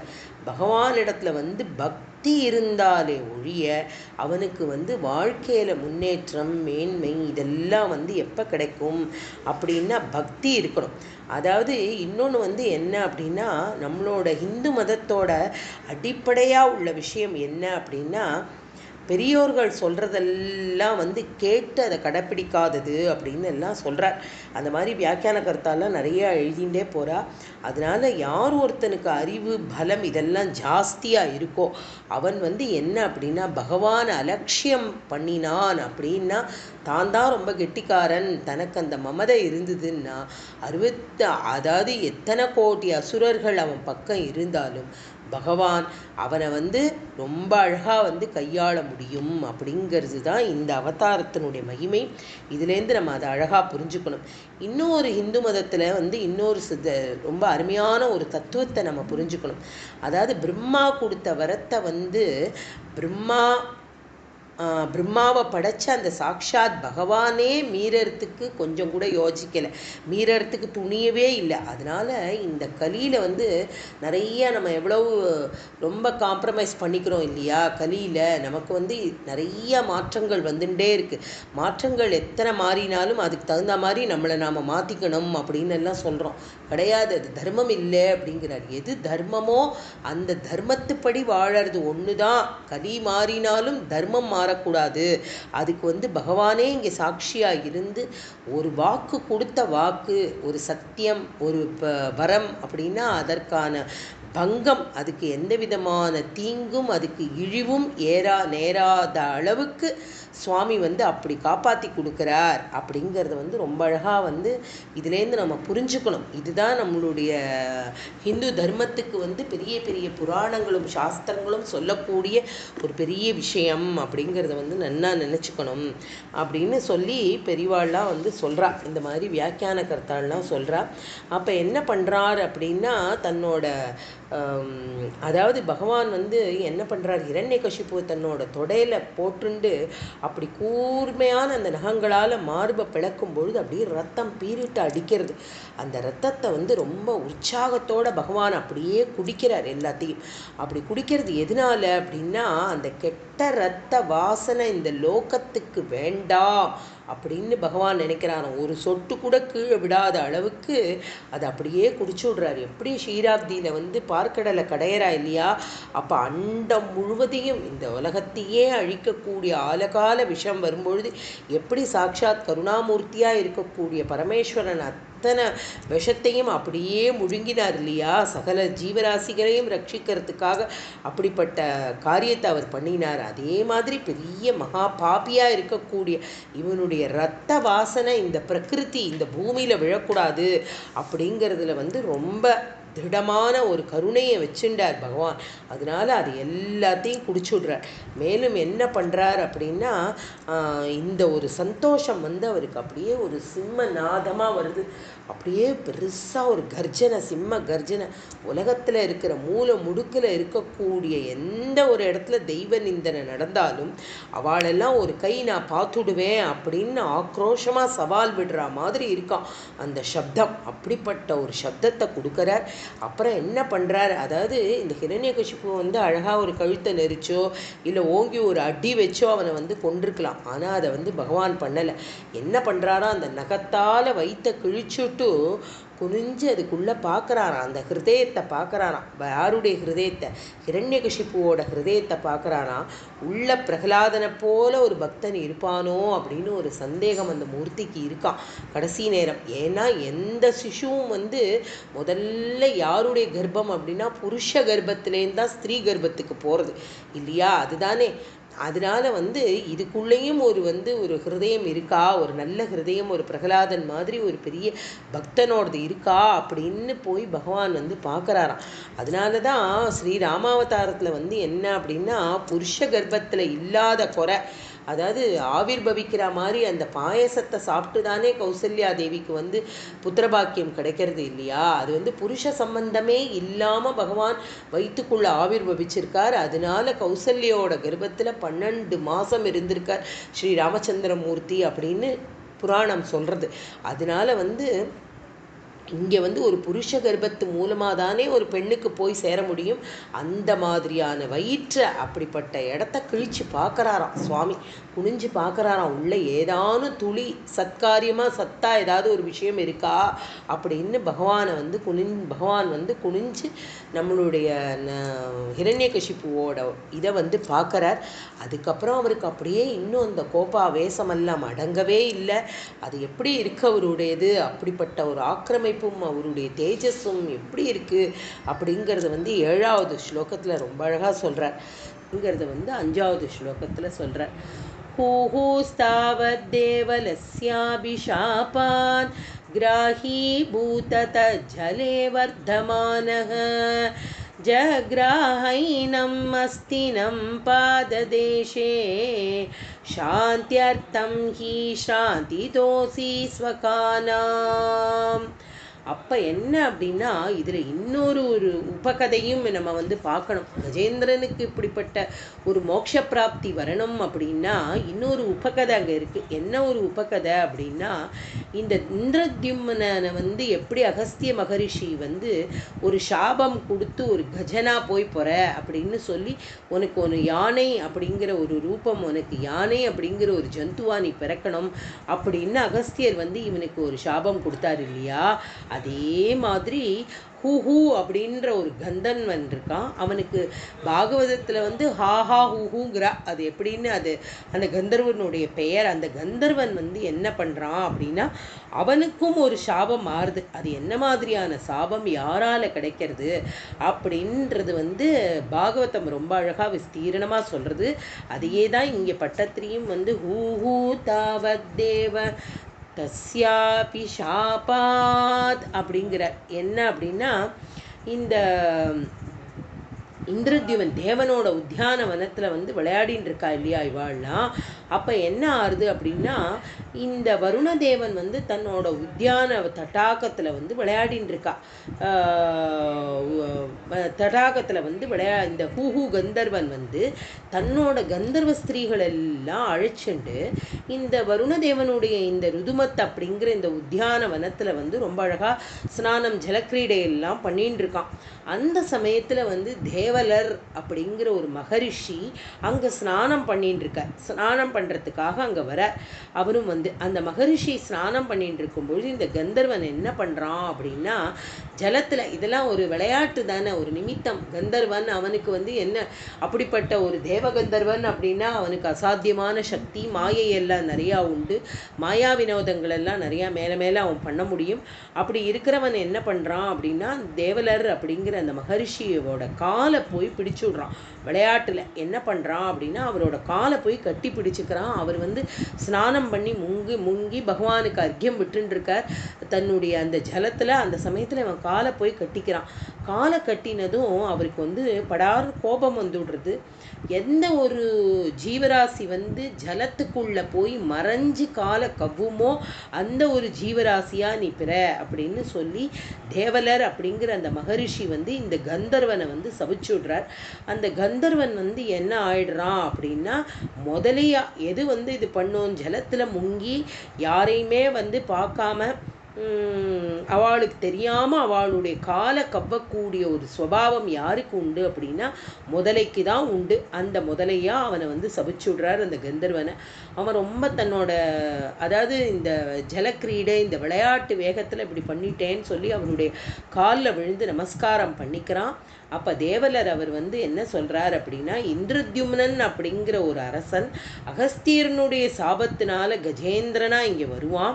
அந்த சமயம் நீ அந்த பக்தனோட காலை பிடிச்சியானா உனக்கு பகவானுடைய கிருப்பை கிடைக்கும் அப்படிங்கிற. எப்படி எப்படி அழகாக வந்து ஒரு கதைன்னு நம்ம நினச்சிட்டு இதை பார்க்குறோம். இதில் வந்து என்ன ஆறுது பாருங்களேன். அதாவது ஒரு பகவத் பக்திக்கு எவ்வளோ ஒரு இம்பார்ட்டன்ஸ். அதாவது தேவனாக இருக்கலாம், கந்தர்வனாக இருக்கலாம், இந்திரனாக இருக்கலாம், யாரா ஒருத்தனாக இருந்தாலும் அவன் பகவானுக்கு பிரீத்தியாக இருக்கக்கூடிய பக்தனுடைய திருவடியை பிடிச்சாலே அவனுக்கு மோட்சம்.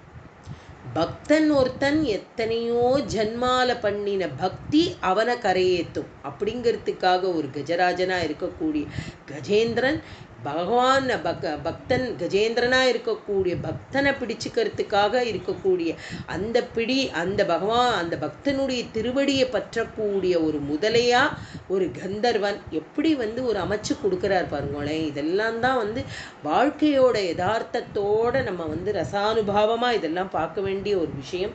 அப்போ அப்படிப்பட்ட அந்த ரிஷி அவனுக்கு உனக்கு நல்ல கதியை கொடுப்பார், பகவான் இந்த கஜேந்திரனை காப்பாற்ற வருவார், உனக்கும் நல்ல கதியை கொடுப்பார் அப்படின்னு இந்த ஊஹூ கந்தர்வனை முதலையா மாறுறான். அப்போ இந்த கந்தர்வன் அதே வருணன் இந்த குளத்துக்குள்ளே தானே இப்போ கஜேந்திரன் வந்திருக்கார் இல்லையா. கஜேந்திர மகாராஜா அப்படியே தன்னுடைய சேனைகள் எல்லா கூட்டத்தையும் கூட்டிண்டு இந்த குளத்துல தான் இப்போ புரியுறதா நமக்கு பகவானுடைய துவத் பிரணுன்னக அப்படிங்கிற பதத்தோட அர்த்தம் இப்போ எப்படி நமக்கு ஸ்லாக்கியமாக தெரியுது. பகவானுடைய பிரேரணப்படி இந்த இடத்துல கஜேந்திரன் இந்த குளத்துக்குள்ள எதனால இங்கே இருக்கக்கூடிய அந்த கந்தர்வனாக இருக்கக்கூடிய முதலை இவனை பிடிக்கணும் அப்படிங்கிறது தான் பகவானுடைய சங்கல்பம். அந்த சங்கல்பத்தின்படி இந்த இடத்துக்கு இந்த குளத்துக்கு இதுவும் வந்துடுறது. இப்போ பரமபக்தனான கஜேந்திரன் அந்த குளத்துல குளிக்கிறான். அப்படி இறங்கினதுமே என்ன ஆறுது அப்படின்னா, முதல்ல அப்படி ஒரு காலை வைக்கிறது, வச்சுட்டு அடுத்த காலையும் வச்சு அழகா ஜலக்கிரீடை பண்ணிண்டு தன்னோட கூட்டம் பரிவாரத்தோட சந்தோஷமா இருந்துட்டு இருக்கும் பொழுது என்ன ஆறுது அப்படின்னா, இந்த பக்தனா இப்போ கஜேந்திரன் ஒரு பரமபக்தன் இல்லையா, அப்படிப்பட்ட இந்திரத்யுமனா இருந்த ராஜா இல்லையா, பாகவதர் அவருடைய காலை இந்த ஹூங்கிற கந்தர்வனா இருக்கக்கூடிய இந்த முதல்ல போய் அப்படியே பிடிக்கிறது, அவருடைய காலை கவ்வி பிடிச்சுக்கிறது. அதாவது இப்போ முதலைக்கு சரணாகதி தான் பண்ணுறது முதல்ல, ஆனால் அதுக்கு எப்படி பண்ண முடியும், அதனுடைய ஸ்வபாவம் என்ன, எதால் அதுக்கு கையாலெல்லாம் அப்படி கட்டிக்க முடியாதே, காலால் நமஸ்காரம் பண்ண முடியாது, அது ஊர்ந்து போகக்கூடிய ஒரு இது. அதனுடைய பெரிய வாயால் தான் அந்த கஜேந்திரனாக இருக்கக்கூடிய அவ்வளோ பெரிய கால், நம்மளோடது மாதிரி சின்ன காலா, யானையோட கால் எவ்வளோ பெருசு, அவ்வளோ பெரிய காலை கட்டிக்கணும்னா முதல்ல அவ்வளோ பெரிய வாயை திறக்கணும், அப்படி திறந்தா தானே கட்டிக்க முடியும். அதனால பகவான் பக்தர்களை எந்த ஒரு கஷ்டத்துக்கு ஆளாக்கினாலும் அதெல்லாம் சகஜமாக தான் எடுத்துக்கணும். எடுத்துட்டாதான் வாழ்க்கையில் கஷ்டம் ஏற்படும் போதெல்லாம் என்ன அப்படின்னா அசாத்தியமான ஒரு வைராக்கியம், பகவானை பற்றின ஞானம் இதெல்லாம் கிடைக்கும் ஒருத்தனுக்கு. அப்படிங்கிறத தான் என்ன ஒரு பதத்தில் போட்டிருக்கார் அப்படின்னா, சாந்தியர்த்தம் ஹி சாந்திதோசி ஸ்வகானாம் அப்படிங்கிற பதத்தில் போடுற என்ன அப்படின்னா, ஜக்ராஹைனமஸ்திதன் தினம் பாததேஷே சாந்தியர்த்தம் ஹி சாந்திதோசி ஸ்வகானாம். அப்படிப்பட்ட பதத்தில் சொல்கிற சாந்திதோசி அப்படின்னா பகவான் அனுகிரகிக்கக்கூடிய அந்த ஒரு ஞானம் எப்போ கிடைக்கிறது அப்படின்னா, அந்த பக்தர்களுக்கு எந்த மாதிரியான துக்கத்தை கொடுக்குறானோ அந்த துக்கத்தினுடைய அந்த விகிதாசாரத்தில் அவனுக்கு பகவானை பற்றின ஞானம் தெரியறது. அதைத்தான் குந்தி தன்னுடைய ஸ்துதியில் சொல்கிறா இல்லையா. பஞ்சஸ்துதி அப்படிங்கிறது ரொம்ப பிரசித்தியான இதில் நம்மளுடைய பாகவதத்தில்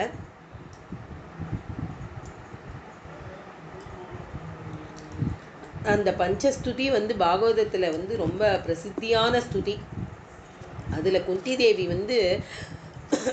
பகவானை வேண்டிக்கிறா. என்ன மாதிரியான வேண்டிக்கிறா அப்படின்னா, சதா சர்வ காலமும் பகவானுடைய ஸ்மரணை எனக்கு இருக்கணும் அப்படின்னா, கண்ணா கிருஷ்ணா வாசுதேவா இதுவாக இருக்கக்கூடிய பகவானே நீ எனக்கு என்ன பண்ணணும் அப்படின்னா, சதா சர்வ காலமும் எனக்கு மேலே மேலே மேலே கஷ்டங்களை கொடுத்துட்டே இருக்கணும். கஷ்டங்களை கொடுக்கறது மாத்திரம் போராது, அந்த கஷ்டத்தை நிவர்த்தி பண்ணறதுக்கு நீயே பகவானாக இருக்கக்கூடியவனே, யசோதையினுடைய புத்திரனே அப்படின்னு கூப்பிடுறா. ரொம்ப அழகா குந்தி சொல்றா. அத்தை இல்லையா பகவானுக்கு, அவ சொல்றா, ஒவ்வொரு தடவையும் நீ வந்துடுவியே, எங்களை காப்பாத்துறதுக்கு நீ வரும்பொழுது நான் எதுக்காக கவலைப்படணும், எத்தனை கஷ்டம் வேணாலும் நீ கொடுத்துக்கோ கண்ணா. ஒவ்வொரு சமயமும் உன்னையே தியானம் பண்ணக்கூடிய அந்த மனசை, அந்த கஷ்டம் அந்த வைராக்கியமும் விவேகமும் அந்த மனசை எங்களுக்கு கொடுத்துடும் அப்படின்னு சொல்றா. அதைத்தான் இந்த இடத்துல பட்டத்திரியும் ரொம்ப அழகா சொல்றார். சாந்தியர்த்தம் ஹி சாந்தி தோசி ஸ்வகானாம் அப்படிங்கிற பதத்தால் வந்து ரொம்ப அழகாக சொல்கிறார். இப்போ என்ன ஆறுது அப்படின்னா கஜேந்திரனுடைய காலை வந்து இந்த முதல்ல பிடிச்சுடுறது.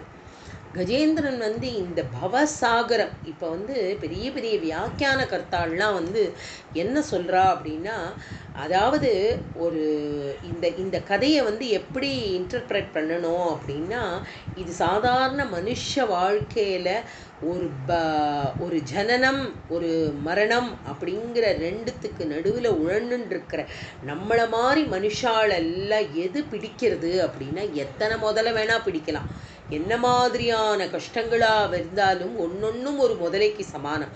இப்போ கஜேந்திரனுடைய காலை பிடிச்சுட்டு இருக்கிற இந்த முதலை வந்து என்ன அப்படின்னா, கஜேந்திரன் இப்போ என்ன ஸ்துதி பண்ண போகிறார் பாகவதத்தில்னா, வெரி பியூட்டிஃபுல் ஸ்துதி அது.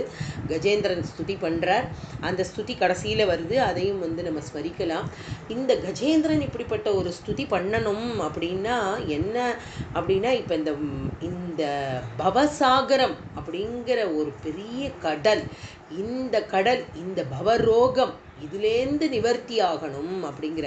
இப்போ பட்டத்திரி வந்து அந்த ஒரு நிலைமையில இருக்கார், கஜேந்திரனுடைய நிலைமையில இருந்துட்டு அவர் வந்து அவருடைய வார்த்தைகளை போடுறார். எப்படின்னா, எனக்கு வந்து எந்த ரோகத்தை நீ நிவர்த்தி பண்ணணும் அப்படின்னா, ஒன்று பின்னாடி ஒன்று பின்னாடி ஒன்று பின்னாடி வரக்கூடிய இந்த வியாதி மாத்திரம் இல்லை, இந்த பவரோகம் அப்படிங்கிற ஒரு ஜனன மரணம், புனரப்பி ஜனனம் புனரப்பி மரணம் அப்படின்னு நம்மளுடைய ஆதிசங்கர பகவத்பாதாள் கேட்டுக்கிறார் இல்லையா தன்னோட பஜகோவிந்தத்தில். அந்த மாதிரி இந்த ஜனன மரணம் அப்படிங்கிற இந்த சைக்கிள் அருந்து போகணும் அப்படிங்கிற, இந்த சைக்கிள் அறுபடணும், இந்த செயின் அருந்தாதான் நமக்கு பகவத் பிராப்தி அப்படிங்கிறது கிடைக்கும். அதைத்தான் கஜேந்திரன் பின்னாடி வேண்டிக்க போகிறான்.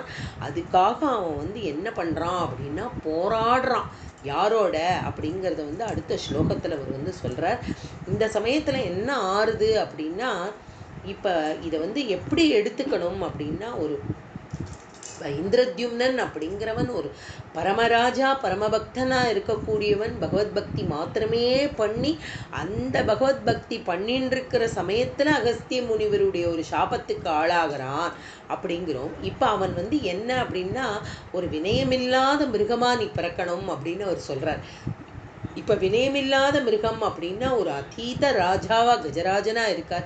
அவரை சுற்றி இருக்கக்கூடிய கூட்டங்கள் யாரு அப்படின்னா, அவருடைய மனைவியா இருக்கக்கூடிய பெண் யானை, அவனுடைய சகோதரியா இருக்கக்கூடிய ஆண் யானை, சகோதரனா இருக்கக்கூடிய யானைகள் கூட்டம், யானை கூட்டம் எல்லாம் என்ன பண்றது அப்படின்னா, தன்னுடைய ராஜாவை வந்து ஒரு பெரிய முதல்ல பிடிச்சுன்றதே அப்படிங்கிறது வந்து தெரியறது. அப்படிப்பட்ட முதல்ல பிடிச்சுன்றதுனால அந்த காலை கவ்வின்றிருக்கு, அந்த காலை விடுவிச்சுக்கணும் அப்படிங்கிறதுனால இதுங்கெல்லாம் என்ன பண்ணுறது அப்படின்னா, அப்படியே அவரை பிடிச்சு இழுக்கிறது. இந்த முதலையை பிடிச்சு இந்த கஜேந்திரனுடைய தும்பிக்கையை பிடிச்சு இந்த மற்ற மிருகங்கள்லாம் இழுத்துண்டே இருக்குது. அப்படி ஒன்றொன்னா இழுக்கிறது, இந்த பவசாகரத்துலேருந்து அவனை காப்பாற்றணும் அப்படின்னு பார்க்கறது. ஆனால் ஒன்றுமே முடியல. இப்போ இதையெல்லாம் எப்படி கம்பேர் பண்ணுறா அப்படின்னா, வியாக்கியான கர்த்தாலாம் எப்படி கம்பேர் பண்ணுறா அப்படின்னா, இதெல்லாம் தான் நம்மளுடைய ஈகோ, கர்வம், நம்மளுடைய 5 விதமான பராக்கிரமம் நம்ம மனசுக்குள்ளே இருக்குன்னு நம்ம நினச்சிட்டு இருக்கோமே, அந்த விதமான வந்து எல்லா நம்மளுடைய ரஜஸ் தமஸ் அண்ட் எல்லா குணங்களும் இந்த மாதிரியான எல்லாம் நம்மளை விட்டு ஒட்டுமொத்தமாக போனாதான் பகவத் சாட்சா்காரம், பகவானை பக்தி பண்ணுறது அப்படிங்கிறது வந்து நமக்கு கிடைக்கும் அப்படிங்கிறத வந்து நினச்சிக்கணும். அதைத்தான் இந்த இடத்துல வந்து பட்டத்திரியும் ரொம்ப அழகாக சொல்கிறார். எப்படி அப்படின்னா வந்து 6வது ஸ்லோகத்தில் என்ன சொல்கிறார் அப்படின்னா, त्वत्सेवया वैभवाद् दुर्निरोधं यद्यन्तं तं वत्सराणां सहस्रं प्राप्ते काले त्वत्पदैकाग्र्यसिद्ध्यै नक्राक्रान्तं हस्तिवर्यं यदास्त्वं त्वत्सेवाया உங்களை ஆராதனை பண்ணினதுனால அப்படிங்கிற அந்த மகிமை, யாரை ஆராதனை பண்ணின மகிமை, பகவானை ஆராதனம் பண்ணின மகிமையினால என்ன அப்படின்னா, இந்த வத்சரானாம் சகஸ்ரம் அப்படிங்கிற, அதாவது எந்த ஒரு விரோதமும் இல்லாமல் அப்படின்னு அர்த்தம். அதாவது துர்விரோதம் இல்லாமல், துர்நிரோதம் அப்படின்னா எந்த தடங்களும் இல்லாமல் என்ன ஆறுது அப்படின்னா, இந்த யானையும் முதலையும் சகசிரம் அப்படின்னா 1000 வருஷ காலம் போராடித்தான். இப்போ வந்து ரொம்ப அழகாக புரிஞ்சுக்கணும். என்ன அப்படின்னா, நம்ம மனசில் ஒரு கேள்வி தோணும். ஒரு ஹூ அப்படின்னு ஒரு கந்தர்வ ராஜனா இருந்தான். ஓகே, அவனை ஒரு முதலையே ஆக்கியாச்சு. ஒரு முதலைக்கு எவ்வளவு காலம் ஆயுசு இருக்கும்? ஒரு கஜேந்திரனை ஆக்கியாச்சு. அந்த கஜனுக்கு எவ்வளவு காலம் ஆயுசு இருக்கும் அப்படின்னா 1000 வருஷ காலம் இவா போராடினா அப்படின்னா அதோட டெப்த்தை பார்க்கணுமே தவிர இப்போ இந்த வயசா இதெல்லாம் வந்து ஆலோசனை பண்ணப்படாது. இதனுடைய டெப்த்துன்னா இவ்வளவு ஆழமாக அவள் வந்து போராடுறா. அந்த யானைட்டேந்து அந்த முதலேட்டேந்து யானை வந்து தன்னுடைய பலம் அதிகம் அப்படின்னு நினச்சின்னு இருக்கு. ஆனால் முதலைக்குத்தான் ஜலத்தில் பலம் அதிகம், யானைக்கு நிலத்தில் பலம் அதிகம். அது வந்து பூமிக்கு மேலே வந்தால் தான் அதுக்கு பலம். ஜலத்துக்குள்ளே அதுக்கு பலம் இல்லை. ஜலத்துக்குள்ளே யாருக்கு அதீத பலம் அப்படின்னா இந்த முதலைக்கு அதீதமான ஒரு பலம் இருக்குது. இருந்தாலும் இந்த யானைக்கு வந்து தன்னோட பலத்து மேலே அசாத்தியமான நம்பிக்கை. அதனால இந்த கஜேந்திரன் வந்து என்ன பண்ணுறது, இந்த முதலையோட 1000 வருஷம் காலம் போராடுறது. அப்படின்னா கடைசி வரைக்கும் நம்ம வந்து வந்துடணும் அப்படிங்கிறதுனால வந்து அது அப்படி போராடுறது. இது வந்து என்ன அப்படின்னா, அதாவது இவ்வளவு காலம் இவ்வளவு நாட்கள் இந்த யுத்தம் அப்படின்றது வந்து நீடிச்சிருக்கு அப்படின்னா அதுக்கு அர்த்தம் அது இல்லையா. அது என்ன அர்த்தம் அப்படின்னா, நம்மளுடைய ஜன்மால நம்ம எத்தனை கர்மா அனுபவிக்கணும்னு இருக்கோ அத்தனை கர்மா அனுபவிக்கிற வரைக்கும் நம்மள்கிட்ட அந்த கஷ்டங்கள்லாம் இருந்துட்டே தான் இருக்கும். அந்த கர்மா நம்மளை விட்டு எப்போ போகிறதோ அப்போத்தான் நமக்கு வந்து பகவத் சாட்சா்காரம், பகவான் மேலே நமக்கு வேண்டிய பக்தியோ பகவானுடைய கிருப்பையோ கிடைக்கும். அதைத்தான் அவர் வந்து சொல்கிறார் காலே பிராப்தே அப்படிங்கிறார். காலே பிராப்தேனா எத்தனை காலம் வரைக்கும் இந்த கர்மாவை அனுபவிக்கணும்னு இருக்கோ அத்தனை காலம் வரைக்கும் இந்த கர்மாவை அனுபவிச்சே ஆகணும். அதனால வந்து அதைத்தான் வந்து சொல்கிறார் காலே பிராப்தே அப்படிங்கிற பதத்தை போடுறார். அதனால பகவான் தன்னோட ஸ்தானமாகிய வைகுண்டத்திலேயே அவளுக்கு இடத்த கொடுக்குறார். என்ன இடம் அப்படின்னா பகவத் பிராப்தி, பக்தி பண்ணினவாளுக்கு வந்து பகவான் வந்து அப்படிப்பட்ட ஒரு பதவியை கொடுக்க போகிறார். எந்த பக்தனாக இருந்தாலும் அதுக்கு முன்னாடி என்ன அப்படின்னா இந்த அகங்காரம் மமக்காரம் அப்படின்னு இருக்கக்கூடியதுலேருந்து வந்து அதெல்லாம் நிவர்த்தி பண்ணணும். அதையெல்லாம் நம்மளை விட்டு போகணும். ஒரு ஜீவனுக்கு அதெல்லாம் போனாதான் அந்த ஜீவன் வந்து பகவான்கிட்ட பக்தி பண்ண முடியும். அதே மாதிரி தான் இப்போ இந்த முதலை கிட்ட தன்னுடைய அகங்காரம் எல்லாத்தையும் தோத்து கஜேந்திரன் வந்து தோற்று போகணும். யார்கிட்ட அப்படின்னா இந்த முதலை கிட்ட. இதுதான் பகவானுடைய சங்கல்பம், இதெல்லாம் பகவானுடைய பிளானிங். அப்படி இருந்தாலே ஒழிய அப்பதான் பகவான் வந்து பிரத்யக்ஷமாக அங்கே வந்து தன்னுடைய பக்தனை காப்பாற்றணும் அப்படிங்கிற ஒரு விஷயத்தை வந்து பண்ணுவார்.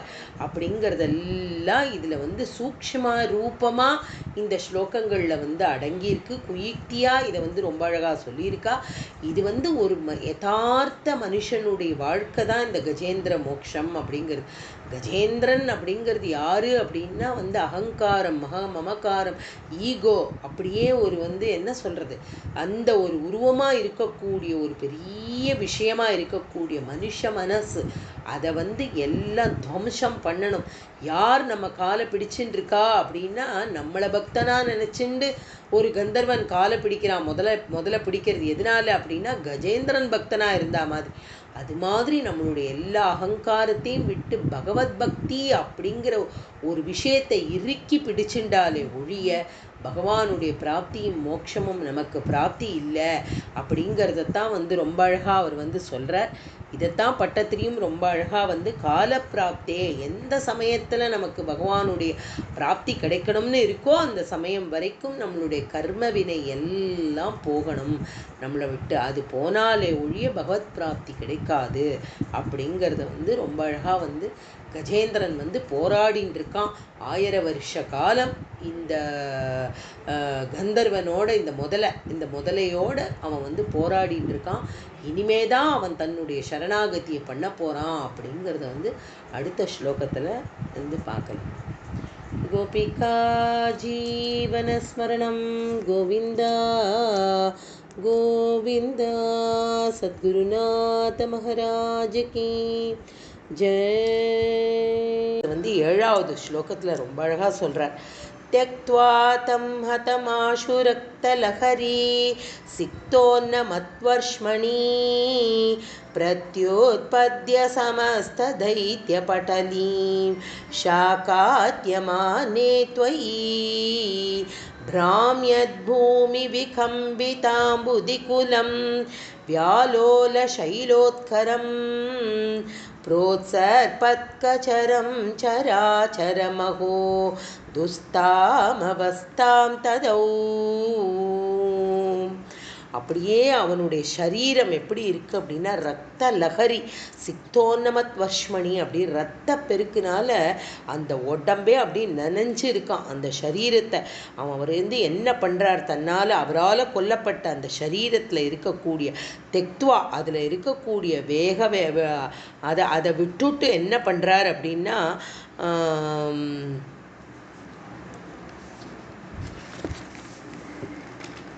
எந்த காலத்திலையும் எந்த சந்தர்ப்பத்திலையும் பகவான் வந்து யாரா எந்த துஷ்டர்களா இருந்தா அவளை வந்து நிகிரகம் பண்ணிடுவேன் அப்படிங்கிறத வந்து இந்த லோகத்துக்கு தெரிவிக்கிற மாதிரி இந்த நரசிம்மமூர்த்தி வந்து என்ன பண்றார் அப்படின்னா இரண்யகசிபுவோட ரத்தத்தை தன்னோட உடம்பு பூரா அப்படியே குடிச்சு அப்படியே காமிக்கிறாராம். உடம்பு பூரா ஊத்தின்னு இருக்கு, அவரோட உடம்பு பூரா இவனுடைய ரத்தமா இருக்கு.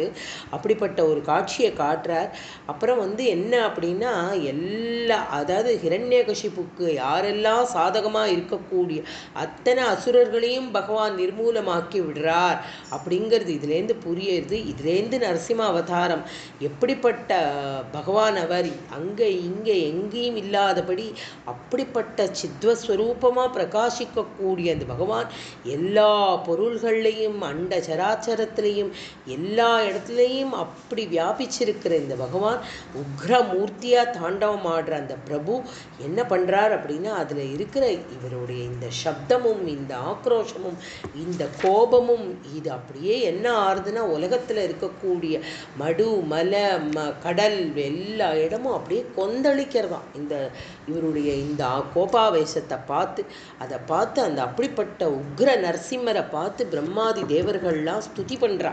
எப்படி ஸ்துதி பண்றா அப்படின்னா தாவன் மாம்சவபாகராலவபுஷம் घोरान्द्रमालाधरं त्वामध्ये सपं यित्तरोषमुषितं दुर्वारगुर्वारवम् अभ्येतुं न शशाक कोऽपि भुवने दूरे स्थिता भीरवः सर्वे शर्वविरिञ्च वासव मुखाः प्रत्येकमस्तोषत.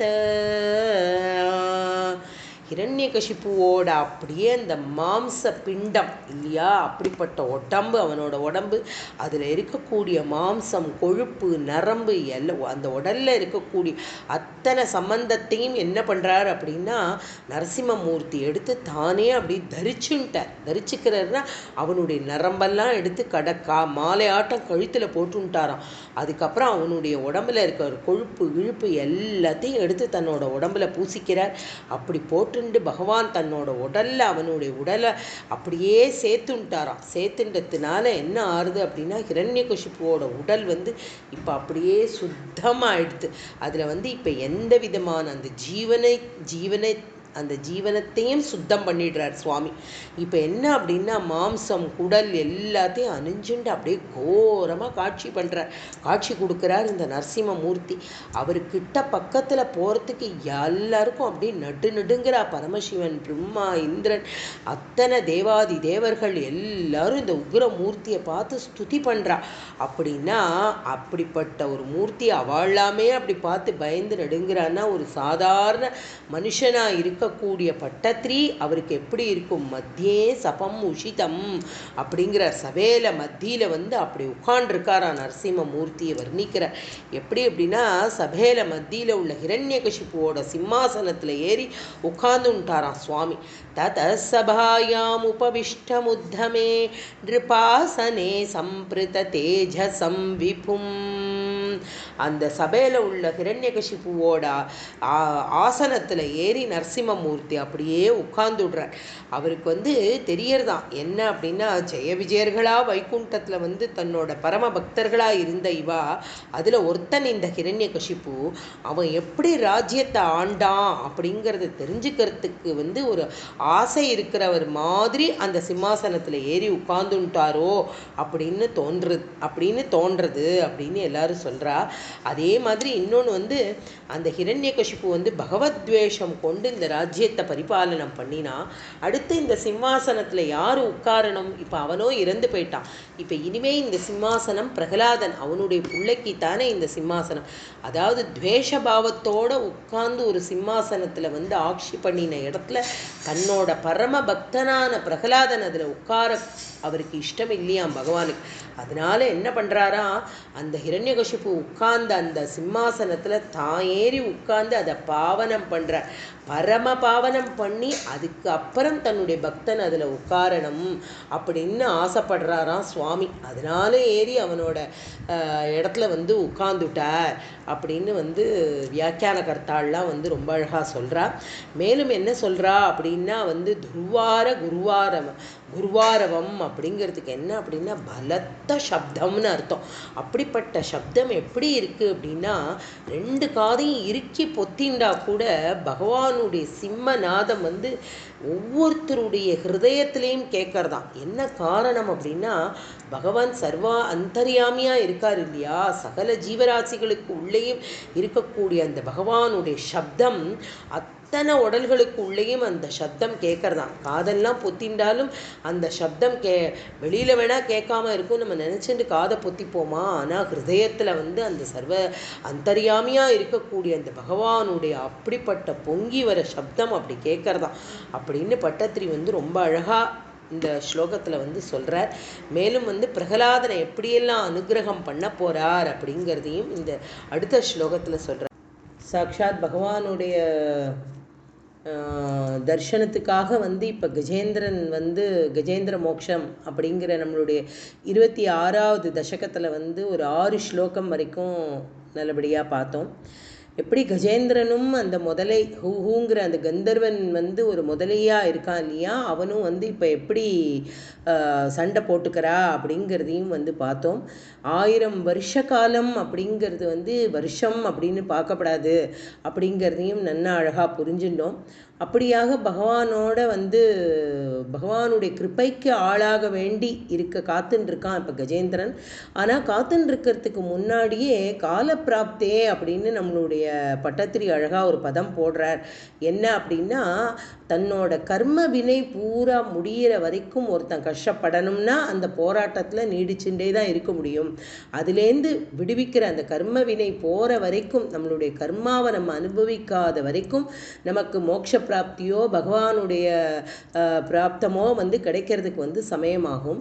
மேலும் அந்த பகவான் தான் எல்லாத்துக்கும் காரணம், சுவாமி தான் அப்படிங்கிற அந்த ஒரு திங்கிங் எப்போ வரும் அப்படின்னா, அந்த திங்கிங் வந்து நம்ம பகவான்கிட்ட வந்து மொத்தமாக சரணாகதி பண்ணுற வரைக்கும் அது வராது. அதுதான் சத்தியம் இல்லையா. அது வந்து எப்பன்னா பகவான்கிட்ட சரணாகதி ஆகணும். எல்லாரும் எப்போ சரணாகதி பண்ண முடியும் அப்படின்னா, நமக்குள்ளே இருக்கக்கூடிய மமகாரம் அகங்காரம் அப்படிங்கிற இதெல்லாம் நம்மளை விட்டு போகணும். அது போனால் தானே நம்மளால் அந்த ஒரு இடத்துக்கு பகவானுடைய திருவடி கெட்டியமாக பிடிச்சிக்க முடியும். அதனால் அது போகிற வரைக்கும் இதெல்லாம் வந்து நமக்கு பிராப்தி ஆகாது அப்படிங்கிறதெல்லாம் காட்டுறதுக்கு தான் இந்த கஜேந்திர மோக்ஷம் அப்படிங்கிற அப்படிப்பட்ட ஒரு பெரிய இந்த கதையை வந்து பரீட்சித்துக்கு வந்து ரொம்ப அழகாக வந்து சொல்கிறார். யார்? நம்மளுடைய சுகர் வந்து ரொம்ப அழகாக பாகவதத்தில் இதை வந்து ரொம்ப விஸ்தீரணமாக சொல்லிட்டு வரார் இந்த கதையை. என்ன காரணம் அப்படின்னா, பகவத் பக்தி பண்ணுறது யாராக இருந்தாலும் பகவான் கைவிட மாட்டான்.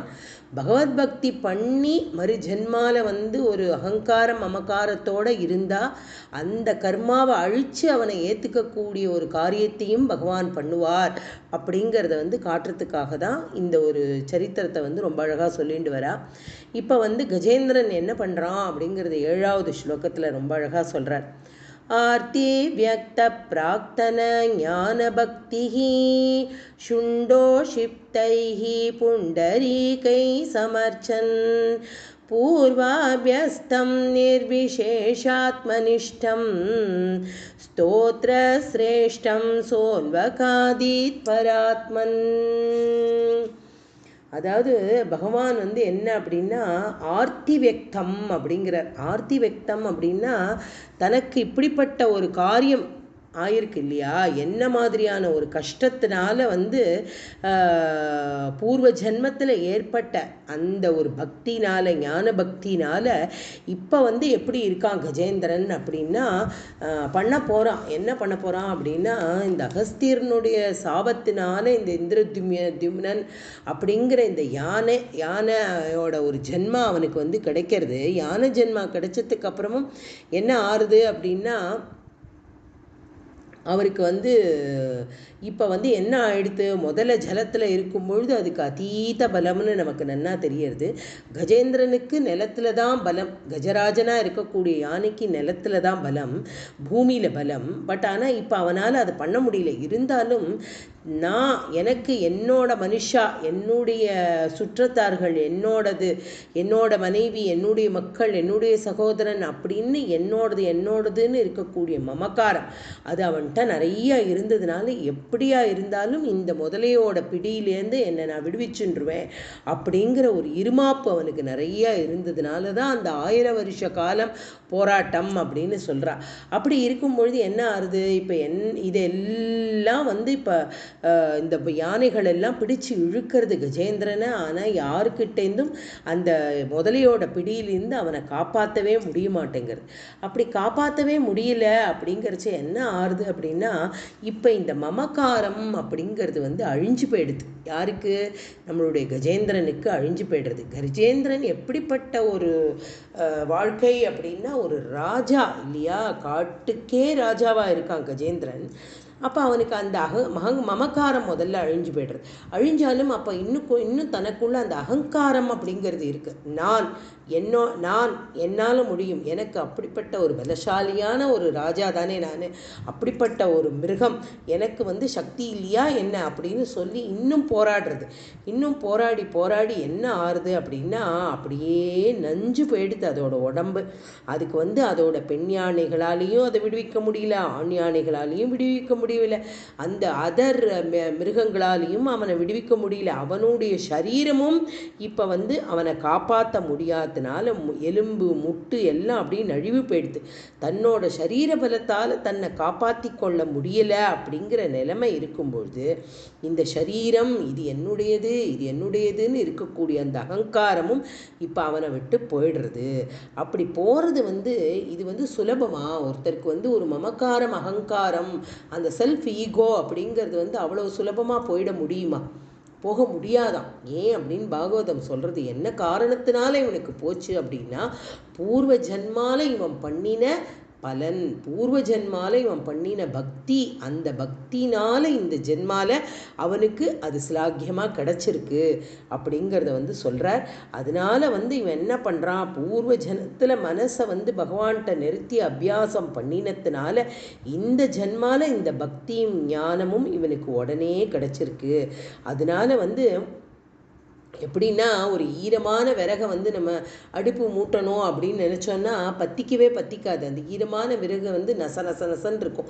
அதில் வந்து எப்படி நெருப்பு பிடிக்கும், இருக்காது. ஆனால் அதையே நல்லா வெயிலில் காய போட்டு வச்சுருந்தோன்னா அப்படி ஒரு தீக்குச்சியை கொளுத்தி இப்படி போட்டால் போகிறோம், குப்புன்னு பற்றின்றோம்.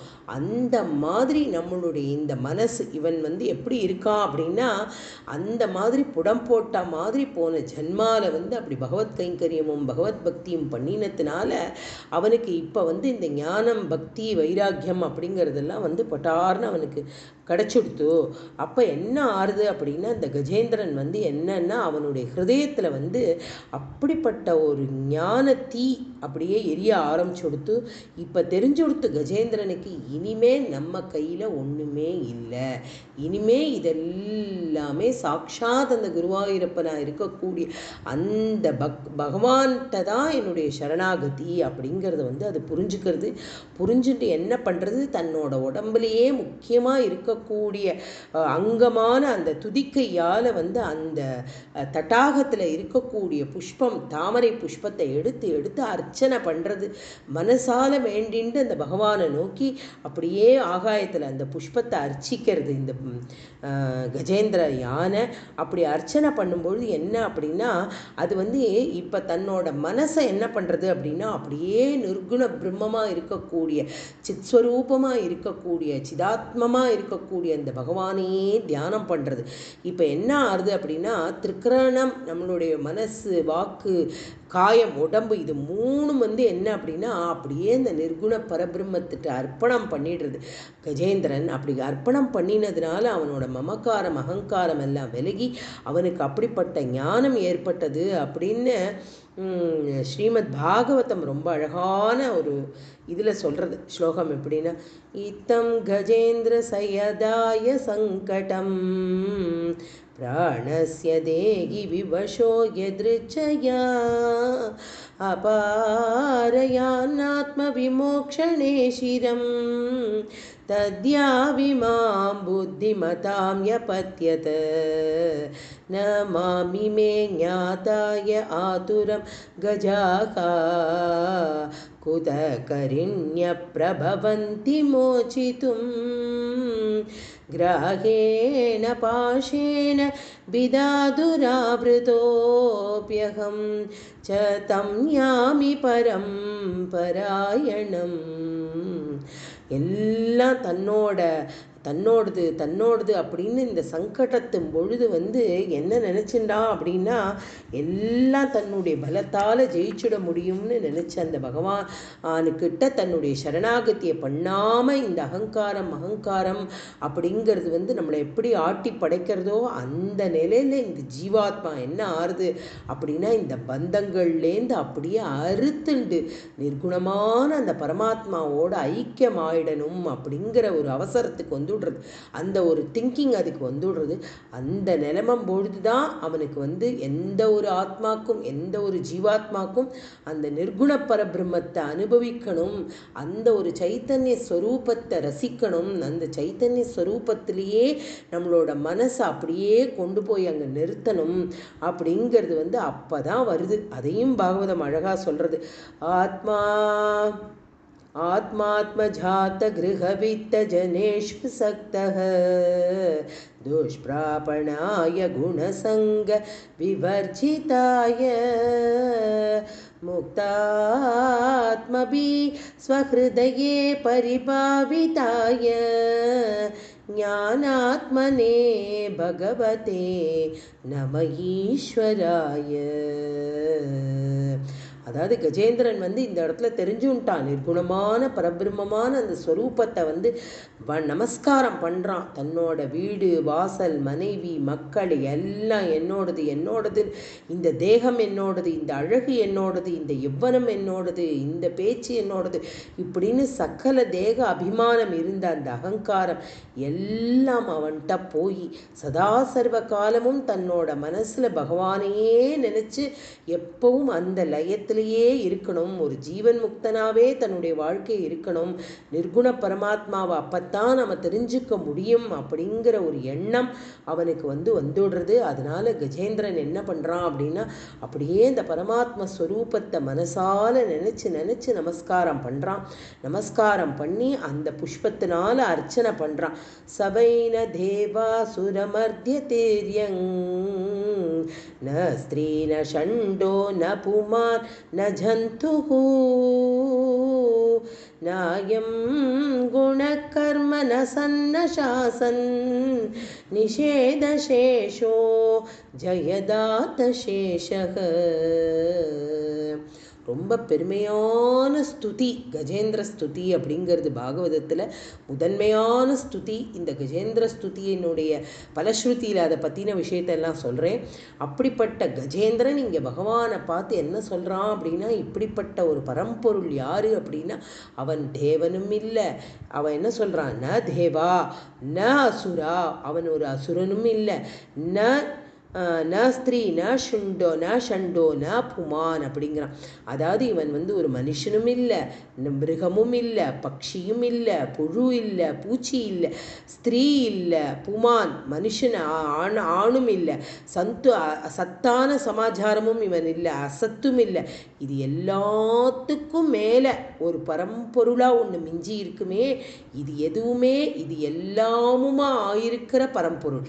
அதாவது ஒரு ஸ்திரீ அப்படின்னா அதுலேயும் பகவானுடைய சர்வவியாபியா பகவான் இருக்கான், ஒரு புழுவா அதுலேயும் சர்வவியாபியா பகவான் இருக்கான், ஒரு பக்ஷியா அதில் சர்வவியாபியா பகவான் இருக்கான், ஒரு மிருகமா அதுலேயும் சர்வவியாபியா இருக்கான், ஒரு அசுரனா அவனுக்குள்ளேயும் பகவான் இருக்கான். இப்படி எது எல்லாத்திலேயும் இருந்தும் இல்லாமலும் அப்படிப்பட்ட ஒரு பகவத் ஸ்வரூபம், அப்படிப்பட்ட பரம்பொருள் எது எல்லாமாவும் இருக்கோ எது எல்லாமாவும் இல்லாமல் இருக்கோ அப்படிப்பட்ட பரம்பொருள் எனக்கு புரியணும். இந்த புத்தி இத்தனை நாள் இப்படி அகங்காரம் மமகாரம்ங்கிற விஷயத்திலேயே வாழ்ந்துட்டு இருந்த இந்த புத்திக்கு இதெல்லாம் எனக்கு இந்த பரம்பொருள்னா என்ன, இந்த பகவத் சாட்சா்காரம்னா என்ன, இந்த பகவானுடைய பக்தி பண்ணுறதுனால எனக்கு என்ன சிரேஷ்டம், இந்த பகவத் ஸ்வரூபம் எனக்கு என்னெல்லாம் தரப்போகிறது அப்படின்றத எனக்கு புரியணும் அப்படின்னு நம்ம வேண்டிண்டு அப்படிப்பட்ட ஒரு ஸ்துதியை கஜேந்திரன் பண்ணுறார். பாகவதம் அப்படி ஸ்லாகிச்சு சொல்லியிருக்கு இந்த கஜேந்திர ஸ்துதியை. அதே தான் இந்த இடத்துல பட்டத்திரி என்ன சொல்கிறார் அப்படின்னா சிரேஷ்டம் அப்படின்னு கூப்பிடுறார். அதாவது திரிகுண பிரம்மத்தை எந்த ஒருத்தன் ஸ்தோத்திரத்தினால இதை விட ஒரு ஸ்தோத்திரம் இருக்க முடியும்னு சொல்ல முடியாது அப்படிங்கிறார் பட்டத்திரி. அப்படிப்பட்ட ஒரு சிரேஷ்டமான ஒரு ஸ்துதியை கஜேந்திரன் பண்ணுறான் அப்படிங்கிறத பட்டத்திரி அனுபவிக்கிறார் இந்த இடத்துல. மேலும் என்ன ஆறுது அப்படின்னா, இப்போ இந்த ஸ்துதியை கேட்ட மாத்திரத்தில் பகவான் எங்கே இருக்கார், பார்க்கடலில் தானே இருக்கார், பக்கத்திலேயே இருக்காரே. அதனால இதை கேட்குறார், கஜேந்திரனுடைய கஷ்டத்தை பார்க்குறார். கஜேந்திரனுக்கு நம்ம எப்படி அனுகிரகம் பண்ணணும் அப்படின்னா, எந்த ஒரு நிர்குண ஸ்வரூபத்தை உபாசனா பண்ணினானோ இந்திரத்யுமன் அப்படிங்கிற அந்த பாண்டியராஜன் போன ஜென்மால பண்ணி அகஸ்தியரால ஒரு சாப விமோச்சனம்காக ஒரு கஜேந்திர அவதாரத்தை எடுத்துட்டு, அதாவது கஜேந்திரனா ஒரு ஜென்மாவை எடுத்துட்டு அந்த ஜென்மா மூலமாக இப்போ பகவானை கஜேந்திரன் ஸ்துதி பண்ணின்னு இருக்கான். அந்த ஸ்துதியை பகவான் காதால கேட்குறார். கேட்ட மாத்திரத்தில் அவருக்கு அப்படியே மனசு உருகி போகிறது பகவானுக்கு. அப்படிப்பட்ட கருணாமூர்த்தி இல்லையா, அந்த மூர்த்திக்கு இன்னார் இவாதான் இவாளுக்கு தாம் உதவி பண்ணணும், இவாளுக்கு தான் அனுகிரகம் பண்ணணுங்கிற பேதமே கிடையாது அப்படின்னு ஆரம்பத்திலேயே பார்த்தோம். அப்படிப்பட்ட பேத பாவம் இல்லாத சத்துவஸ்வரூபம் சத்குணமாக இருக்கக்கூடிய சாக்ஷாத் பகவான் இப்போ கருடாரூடனா எப்படி வரப்போறார் அப்படிங்கிறது தான் 8வது ஸ்லோகத்தில் ரொம்ப அழகா பட்டத்திரி அனுபவிக்கிறார்.